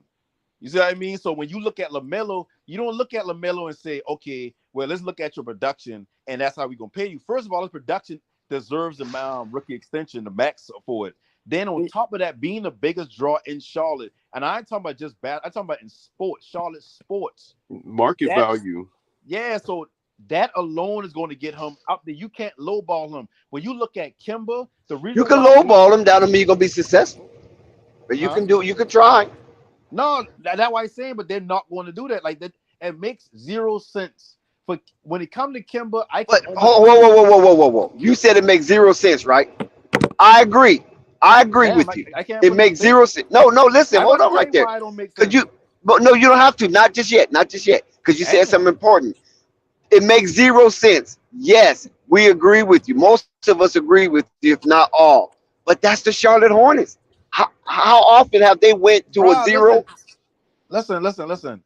That's why I always say I don't watch the media as far as ESPN heavy because they're the one who got fans like you thinking they're gonna lowball him or he's not going to get us money or the Charlotte Hornets or this. That's his trend. Isn't that the trend of Listen, they have made bad decisions, but also Danny Ainge made bad decisions with all them picks he had. Yeah, he could have had more players. Yeah, like everybody make bad decisions. Like you think. But when it came to Jaylen Brown and Jason Tatum, that's two. But players. Damn, you said that's just 2 players. Yeah, but they got. Come on. They got like 10. He did not hesitate giving them their money. They were 2 for 10.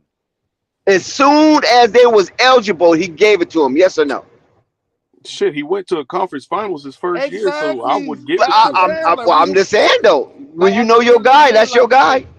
At the end of the day, bro. Like, do you guys agree right there? If that's your guy, that's your guy. You gotta look at it for what it is, bro. Like if you Sacramento, yeah, you can look at they gave De'Aaron Fox same thing. I wasn't even going to bring him up. But see, they did not hesitate with De'Aaron Fox. They gave him his money, and that team stunk. Just stop real quick. It was worse than Charlotte. Yes or no? Was the Sacramento Kings worse than Charlotte? But was they worse than Charlotte? Yes or no? They didn't even go into a play-in tournament. They never been into a play-in tournament. This is their first time in the postseason. Okay, and they already played. And they already paid De'Aaron Fox. You want to know why De'Aaron Fox get the extension even though his teams weren't doing shit? Because who else was there for them to pay? Who else was? But I agree with you. No panic. Listen, I'm agreeing with you. But why? But when you said it makes 0 sense, Charlotte does a lot of things that make 0 sense. That's all I'm saying. You gotta let me finish a statement because you stopping me at certain points. When you but not with De'Aaron Fox. That's what I'm saying. That's the sign that they was riding the ship. Just let me finish. Just let me finish. Whether you the Charlotte Hornets have yet to show that they riding the ship. Just let me finish. Whether you agree or not. When you look at De'Aaron Fox, the teams weren't winning. They weren't doing nothing. But you had to pay him. Because if you don't pay him, now what are you going to do? And then when you look at Sacramento, haven't they made bad decisions like hiring Luke Walton, like you always say? Haven't they made bad decisions? That was a bad one. Luke Walton and Alvin Gentry. That's right. They've made bad decisions just like Hornets. Yes, they have. I agree. Every team make bad decisions. But you see, they give the extension to the player that wasn't winning for them. So why? But listen though, you're missing the caveat. That's what I'm saying. You over talking and you're missing the caveat. Everything you say I agree with until you start being too loquacious. All you have to do is stop right there when they said De'Aaron Fox. Once they gave De'Aaron Fox his money, then they was trending into the right direction because they said they found a man. When they made a trade for listen, hold on, let me finish. Listen, that was the first thing though. That was the first thing. This is our guy, and we're going to start building around him. They start making trades. They traded some pretty good players just to confirm that this was the guy, and that's why we paid him. And those trades happened to pay off. They got a better coach. They paid him. That's all I'm saying. They making moves. Charlotte's not making moves. So why you think I agree that it's zero? It makes zero sense. But Charlotte makes 0 sense sometimes. What you saying don't make sense. Charlotte isn't really the market that Sack is. Around him. They paid him and they drafted another point guard. What are you talking about? But that was years down the line. No, that wasn't years down the line. It was listen. Listen. Hold on 1 second. He got it wrong. They paid him after they drafted Tyrese Halliburton, not before. Who y'all talking? Because he wasn't eligible. We're talking about De'Aaron Fox. He wasn't eligible to get the money in the beginning of the season. Remember, he got to wait to the All-Star break, right? That's when you're eligible for your third year. Man, you know what you be talking about, bro. You can't get no year. De'Aaron Fox was already paid. But been paid for a couple of years now. Old Shorty brought up Jordan Poole and brought up Tyler Hero. Look at their market values. If Lamelo was on Miami, if Lamelo was in Golden State, he would be getting paid more than them. I absolutely agree. Exactly. It's all about market value. Jordan Poole, I think. But remember, we're talking about the Charlotte Hornets. I know you don't. Ty. I know you don't want to hear this part, but No Panic brought up a valid thing when he said it makes 0 sense. I agree, but we have seen far too often the Charlotte Hornets do things that make 0 sense. That's the only thing I'm saying. But Dex, do you hear how you sound? How much organizations make bad decisions? Every one of them. So why just the across Hornets? The board? Why just the Hornets? They just do a lot of them though. They make a lot of bad decisions. Finish my point. You will understand why I bring up De'Aaron Fox. This King's been making. I brought up De'Aaron Fox. You didn't bring up De'Aaron Fox. Bro, I brought up De'Aaron Fox, and you say I wasn't trying to bring up De'Aaron Fox. Oh, that's right. Do you remember what you be saying sometimes? Yeah, I get brain fog sometimes. I admit it. Okay, so can I finish my point? Well, at least I got the courage to admit it, though. You don't. You just fight your brain fog. You just go on with it. I say what I mean, and I say what the same shit. You just be saying shit. Go ahead. So no if panic. we know organizations make bad decisions all the time, nobody is perfect. Even the damn. Of course, we're human beings. We have our frailties. So when we look at the Charlotte Hornets, yes, they've made bad decisions. But if De'Aaron Fox can get the max, and he wasn't even bringing his team to the 10th seed. That's right. At least Lamelo been making the play-in. That's right. Yeah. So you mean to tell me a team is going to let not only a player that's damn near can average triple double if he wants to, not only a player that has his own fame outside of basketball, not only a player that's the biggest player individual in this actual state. I talking about college ball. I talking about professional football, college basketball, football, like hockey, whatever you want to bring up. That player you're going to let walk out. Kimba was no, we're not saying that. No, ain't nobody said that. Come on, you're exaggerating. Let me finish. You gonna let him? You gonna attempt to lowball him to make him disgruntled, to make him want to get traded or request a trade? That's what you're telling me a team gonna do. That yes, I'm telling you that. Because if you let Lamelo even I agree. It does make 0 sense. You're definitely going to keep being a laughing stock. Okay. Because even now, though pass the mic. Is a good player, you're being loquacious again. You made a good point, and now you ruined it. Dex, you 50-something years old and you can't listen, bro. Just because you start because the kerfuffle is just unnecessary. Let somebody finish the point, bro. Hold on. It's unnecessary. You're being too talkative. Bro, you. But hold on, bro. I got one thing to say. He's about ready to explode. Hold on, bro. Now you brought up Kimba. You brought up Lamelo, right? Us fans over here are more invested into Charlotte with Lamelo than we were with Kimba. Exactly. I don't blame you. So the thing is, we go to more games when we had Lamelo, and Kimba, had his own little years. Kimba was nice as hell. I would resign. I don't think it's a bad idea giving him a nice contract. I give him 180 million. You know what I'm saying? If Is that lowballing him? Because I said 170. 170. I said 170. You said 180. Listen, they basically give his contract that they basically give the contract they offer him that he feel it too low. They get up to Terry Rozier. But okay, let's get back on a serious note. Listen, no panic. In all seriousness, you can still lowball somebody in their qualifying offer. That don't mean that's going to be your final offer, because you can wait until all teams put in their highest bid and you can match it, and it can still be lower. You don't even know what you're talking about. It don't work. Yeah, you can. They did it with DeAndre Ayton. And they did it with Gordon Hayward with the Utah Jazz. What is this dude talking about? No, Dex, it don't work like that. Utah waited all the way to the last offer and matched the Charlotte Hornets. You remember that? Dex, you a Charlotte Hornets fan? It does work like that. It don't work like that. Look at DeAndre Ayton. The first time DeAndre Ayton was eligible, they said they're not going to pay him. He played that season out. Now it becomes a time where you restricted. Lamelo is not going to be restricted when he gets the contract extension. That's two different things. Well, we don't know that yet because we ain't heard no numbers. The season is over with. He's going into his fourth year. So don't tell me that. What year DeAndre Ayton been in? Fourth? Or five, one of those. Fifth, yes. Fifth year? Fifth, yes. When they didn't offer him that, they allow him to be in a position where now he restricted free agent. Now it becomes another team can bet on it and you can match it, just like the NFL. It's not really a change. LaMelo going into his fourth season. He ain't at that point yet. Okay. How many years Zion been in the league? 4. Zion though. 4. Right?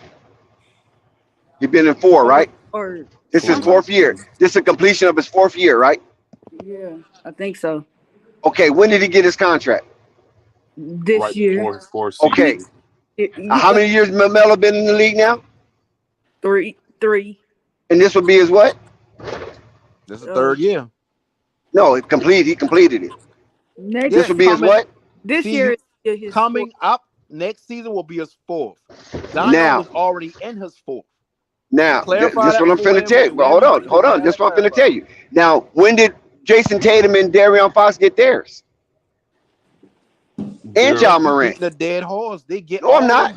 Just listen. The only reason why Zion waited to his fourth year because he was injured. Who's going to give an extension to a wounded player in their third year? Okay, so what's your point? They wanted him to get his weight down. So what's your point? They gave him a whole year to get his weight down, and they gave him his money. What's your overarching point? But the other guys got it in their 3.5 years. Okay, because it don't kick in. Hold on, it didn't kick in. It didn't kick in until they. Hold on. Let me finish. The beginning. It doesn't matter. Yeah, exactly. It didn't kick in like John Morant. He got his extension already, right? But his don't kick in until next year, correct? That's how all contracts. Yeah, because they restructured his. Luka got his just now kicking in. Just now kicking in. Whenever Fourth year. An extension, it don't start the same season he wins. It starts the very next season. So if he get it before his third season, no, sometimes it could be 18 months. It's not a sometimes. It happened with John Morant. What are you talking about? If John Morant, Jason Tatum. Those are all-stars though. If John Morant, LaMelo's an all-star. I'm trying to tell y'all something. Oh, that is right. Darian Fox wasn't an all-star though. Darian Fox wasn't an all-star. Okay, just look it up. So we don't have to be arguing, looking like fools. Look up when the rookies are eligible for a contract extension.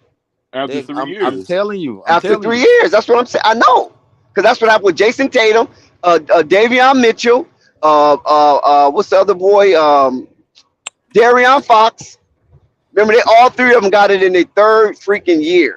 Okay, and I was watching because Lonzo didn't get his. Jordan if you get paid, the season that you get paid in, your contract starts the next year because of an extension. You're not getting a new contract. It's just an extension of the contract that you own. I understand that. That's why it's called an extension. I understand that. What I'm trying to explain to you was the contract. But I'm talking about eligibility.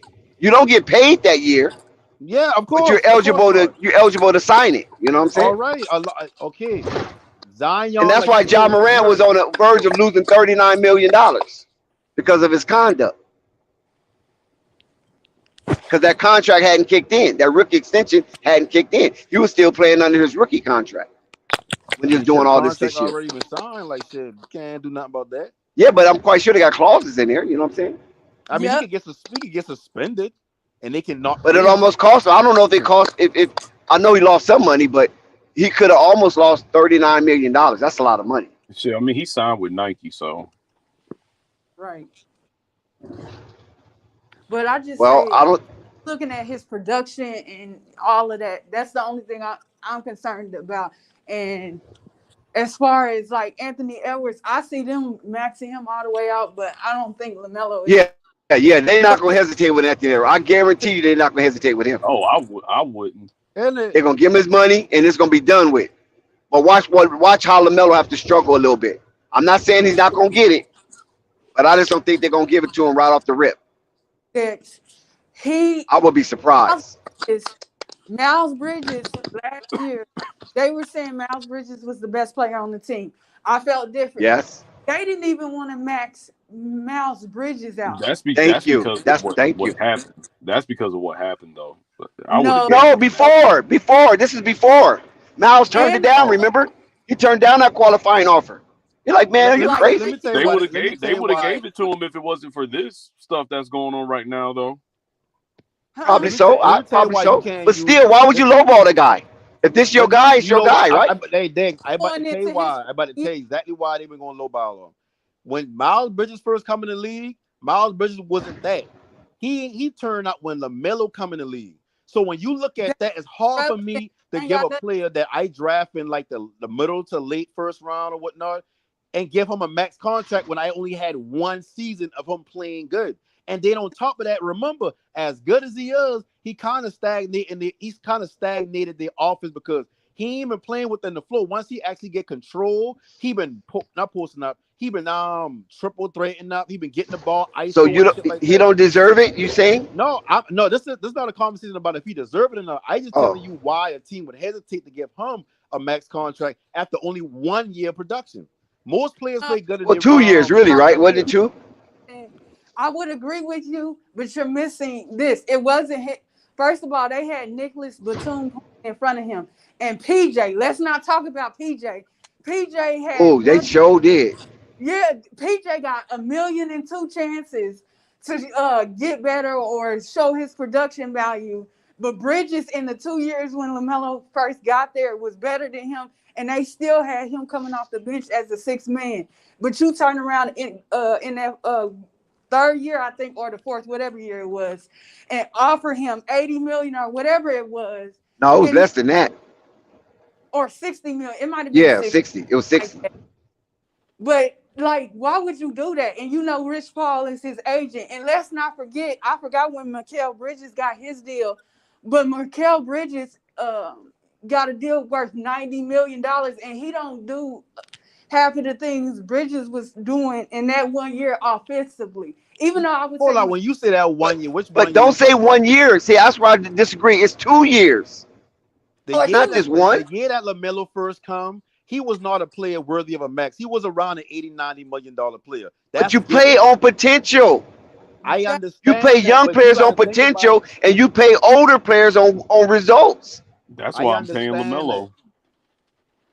Go ahead. I'm sorry. No, we agree that LaMelo deserves it. We're not saying he don't. We just don't agree that Charlotte is going to do the right thing. That's because they done faltered too many times. I'm convinced. I'm with Rave. I used to argue with Rave about this, and Rave proved me wrong because Charlotte keeps fucking up. Has the media been attacking Michael Jordan as an owner over the past 10 years? Of course. So just being a logical thinker, if you know the world knows LaMelo deserves it, and you know the world looks at you as a bad GM, why make the decision to continue to be a bad GM? Dude, listen, let me tell you this. Remember when they drafted LaMelo? What did they say? Dex, I'm going to keep it a buck. Did they say that about Bouknight? Did they say about Kai Jones? Did they say that about Mark Williams? I'm going to keep it Come on now. Outside of people who actually watch the Ball family, a lot of people wasn't sold on LaMelo. You can't blame Because him for that. they in the, like you said, they read the media. Remember you said you accused me of doing that. It's not. No, it's not about the The media. It's media about bro. was Listen, dragging Lamelo I in the remember dirt. watching Lamelo, and I'd be like, damn, Lamelo don't even try. We play no defense. Damn, Lamelo ain't got like it's like certain. It's But certain there's a lot of defensive players game don't play identity. defense, so that's no big No, deal. but what I I'm think his saying is defense gonna eventually catch up. until But a lot of players don't play defense in this now NBA. until The NBA encourage you not to play defense. They reward you not playing defense. that's cap. But at the end of the That's day, not cap because you only that's get not maybe cap. one or no. Hold on. You This is why it's not cap. I guess that's just but a word you know how can to I pronounce in explain why English. it's cap, and then you tell me why Reason it's why not it's cap? not cap because how many illegal defensive calls you get during a game, and we watch the game, we like he ain't guarding nobody, he's sitting in the paint. Dex, as They 3 and D barely a call illegal prominent defense. as 3 and D a prominent player in the league. No, I would say no, not anymore. Most of the role players in the league is 3 and D players. So what do you mean? No, that's cap. No, they not. How no, not? No, they are not. We can rattle off a lot of players that play outside of the stars and that's in role positions that are 3 and D. Get this understood. If Draymond wasn't such a great leader and a playmaker, he would have been off that Warriors team. Same thing with Marcus Smart. If he wasn't a good leader and led by example, he wouldn't be with the Celtics. They don't want guys because they Hold said. up. See what Draymond, I could have kind of stayed with you to a second, but bruh, Marcus Smart is a defensive player of the year. He doesn't do nothing offensively. He doesn't. When you say leadership, they still looking for point guards. Prior to the year that Marcus Smart had, where he got defensive player of the year, give me a great explanation as to why Boston should have kept him on that team. Defense. He always been a defender. He always been a feisty defender. Locker room leader. Because if we gonna use locker room leader, they wouldn't have let Horford go the first time. Some guys get paid just to be good locker room leaders. So they pay him. How pay you for? What's contract is? I forgot. Because if that's the case, Udonis Haslem should be damn a max player. Well, according to Miami, they prioritize him like one. But the money, is he getting the money like it? Not anymore. Marcus Smart is but see, he ain't never get that. Marcus Smart has always been a defender. No, he haven't. When have you even watched him? Marcus Smart? That we talking about the same Marcus Smart. That Terry Rozier was playing in front of him for a little bit. And they had Isaiah Thomas there. No, he wasn't. You know why he been behind him? Because he couldn't produce offensively. Right. But his offense didn't translate to the NBA. He's still doing. If you look at the Celtics, they don't even they put the ball in Marcus Smart's hand, but he ain't dictating nothing. Just look at the Boston Celtics. That's why they had to go get looking for a Brogdon. point guard for the past 10 years. They try to bring Kyrie in to play point guard. That's how desperate they've been for a point guard. They bring Brogdon in to play point guard. To be fair, Kyrie before Kyrie got hurt that first year, they were killing. Oh yeah, for sure. But at the end of the day, you don't bring Kyrie in to play point guard like, oh yeah, he just going to dish out and dictate the ball. Like Kyrie is Kyrie. Like we know what Kyrie come on the court to do. Right. He at his best when you putting the ball in his hand and say go be a bucket. He can play point guard, but certain players you put them in the best position to succeed. Marcus Smart he played point guard because he the best perimeter defender they got. Well, Jaylen Brown can play some perimeter defense, but he one of the best perimeter defenders they got. He a feisty defender. He a smart defender. Offensively, he's not that bright. Not trying to play him or nothing like that, but he's not the high IQ offensive point guard. He's not an elite shooter. He doesn't have any of those things offensively. He can't get to the bucket and get shot. Like, come on, this Marcus Smart. We talking about the same Marcus Smart now. Yes, I remember watching the Celtics when they made it with I think Brown was there first, and then Tatum came. I don't know what year that was, but I remember Terry Rozier. Matter of fact, they came out together. Marcus Smart, I kept wondering why he wasn't getting no playing time, and I remember what they had said prior to when Boston had drafted him, which was his offense is not going to translate to the NBA. They said nothing about his defense. I can't remember if they said anything about his playmaking back then. But remember, go ahead. I'm gonna let you go ahead.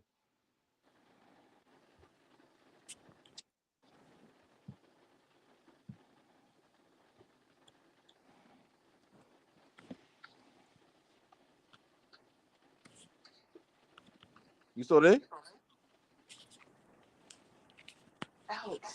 Yeah, my mic went out. I'm sorry. But what I'll say to that is how you see how you said they never spoke about his defense. They only talk about his offense not translating. I remember Marcus Smart in college. He been putting out buckets. I couldn't tell you his aim going to translate. He been playing bully ball from the point guard position. But remember Lonzo Ball, they never talked about his defense. They only talked about his playmaking. But his game was a defender and a shooter. So when you look at college play, I always say, don't look at what the media say. Look with your own eyes. You could have seen Marcus Smart would have been a good feisty defender since college. He been a two-way player in college. What are you talking about? He was never that until maybe 4 years ago or less than that. Marcus Smart has always been a feisty defender. He's always been that, even in college. His flopping ass. Yeah, like he's a smart defender, bro. Like that's what he is. Offensively, he's been putting out buckets in college. But I know you could have looked at his game in college. You can tell I'm going to translate to the NBA. Okay. He couldn't shoot in college. That been the biggest knock because he needed to get a better shot. I remember they used to say that when he was at Oklahoma State. I remember they overlook defense in college. Unless you are a center or a power forward that can block shots and protect the rim, they overlook guards' defensive mentality or defensive prowess. They always do that in college. That's college. True. Unless you're a big man. Yeah, I would say unless you're a 4 or 5, you run. Like think about it. Remember UConn to beat a team to beat or something like that. He wasn't the way he defends now is not the way he defended when he first got to Boston. He was not like that. I know, I get that. If you saying that, I can agree with you. But he's always been a feisty defender. He always been up for the challenge. That's how he been in college. He never backed down. That been his 14 in college. Like I was saying earlier, the NBA encouraged you to play suffocating defense. Like we watched Lonzo kind of shut down De'Aaron Fox for a game, but nobody said, "Oh, he's gonna be a defender in the league." He had to work to that, and when he went to Lakers, we see glimpses of him being a good defender. But until he get to the Pelicans, he be like, "Damn, like Lonzo's a lockdown defender." That's how it usually goes. Lonzo could play defense. I'm not. Nah. Nobody talked about Lonzo defense. I don't know what you're talking about. Dex, am I lying? I heard. Well, I would say this. They said that he was too frail. They said the defense that he played in college, it probably wouldn't translate to the NBA because he was too frail. He was real stickly coming out of UCLA. But they never said that. They never said that he couldn't play defense. They just thought he was just a small teenage kid coming into a man's world. I can look at him and see prior to him leaving out of college that he was a good defender. Yeah, because he was tall. Yeah, like bro, and he was active. That's why he just didn't have no weight. Yeah, I mean, when you look at Anthony Edwards, what the first thing they say about Anthony Edwards? He came in with a man's body. Yeah, he came in with a man's body. Yeah, but when you a long player like that, you automatically should translate defensively because defense is really mostly about effort. The thing they say about Anthony Edwards is at the very least he can be an elite defender. Yeah. But that have yet to pass. Shit, KD this year turned into an elite defender. Okay. Yeah, like KD was elite defender on what's your name though? KD was elite defender on the Golden State. Yeah, that's the only time I knew that he was. Mm-hmm. Yeah, but see, he always been kind of like that defender who could affect shots at the rim and all that shit there and play help side defense. And just his offense so damn good that you don't really pay attention to that side of him. But I just thought about somebody. Do you remember? Oh my God, Justice Winslow, right? He was with Miami. Yep, Justin Winslow from Duke. Now, yes, that young man can play some defense. Miami Heat, right? And yes, and Miami tried to turn. It's not easy.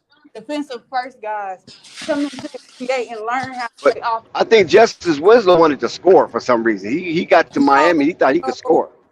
No, Miami did that. Miami wanted him to be more of a scorer, tap into his scoring ability. And Purple Baby, Justin Winslow finished second, I believe, in the Rookie of the Year contest behind Ja Morant. Justice Winslow, him and Justice Was it Justin Winslow? In the same draft. I forgot. Wait a minute, who was up? Wait a minute, who was that to finish second behind Ja Morant in Rookie of the Year? In Zion, shit. No, it wasn't Zion. Zion. What the hell was Halliburton. Was that Halliburton? No, not Halliburton. No, was it Kendrick Nunn then? No. Might have been Kendrick Nunn. Maybe I got Justin Winslow, Kendrick Nunn mixed up. I was like, I think it might have been Kendrick Nunn because Kendrick Nunn was on Miami, right? yeah, him and Winslow was both in Miami, but they Yeah, I think it was Kendrick Nunn. He was Kendrick Nunn. I got him mixed up. You're right. Justin Winslow was on a different draft, but they both Dookies. Yeah, but he just wasn't. And I had a fear. I was like, listen, Miami, they're getting a little impatient with him. I remember. Or they traded him, or the year before that, maybe. They had put him at point guard, and I'm like, okay, so. Yep, sure. I remember. I think he got hurt. He got hurt, and I think they got off of him. Yeah, he stayed injured. But he can't even keep a job. He's not a troublemaker. He don't go in the locker room causing trouble, but he can't keep a job, and his forte is to play defense first. That's messed up. Yep. They promote offense because they said it gets them more viewership and more. Yeah, I remember that Justin Winslow thing. I agree with that. Offense does bring more views in, so they do promote that. But there's more defenders in the league that make their name off defending or shooting the 3-ball real good than it is people that, he giving you buckets. Like, think about it. If you take 2 players off of every team and say, okay, those are offensive players, the rest of the team usually defenders. Like, you look at the Lakers, they had to bring in a bunch of defenders around these stars. But you look at the Mavs couldn't win because they ain't had no defenders. Yeah. Yo, we about to pull back up tomorrow. Appreciate all y'all for tuning in with us, man. Shout out All Access. Shout out No Panic. Purple Baby. Peace and love to the chat. They already know what it is. Flight Sports TV, man. That's my dude. I rolls with him. You heard what the man said. It's Flight Sports TV.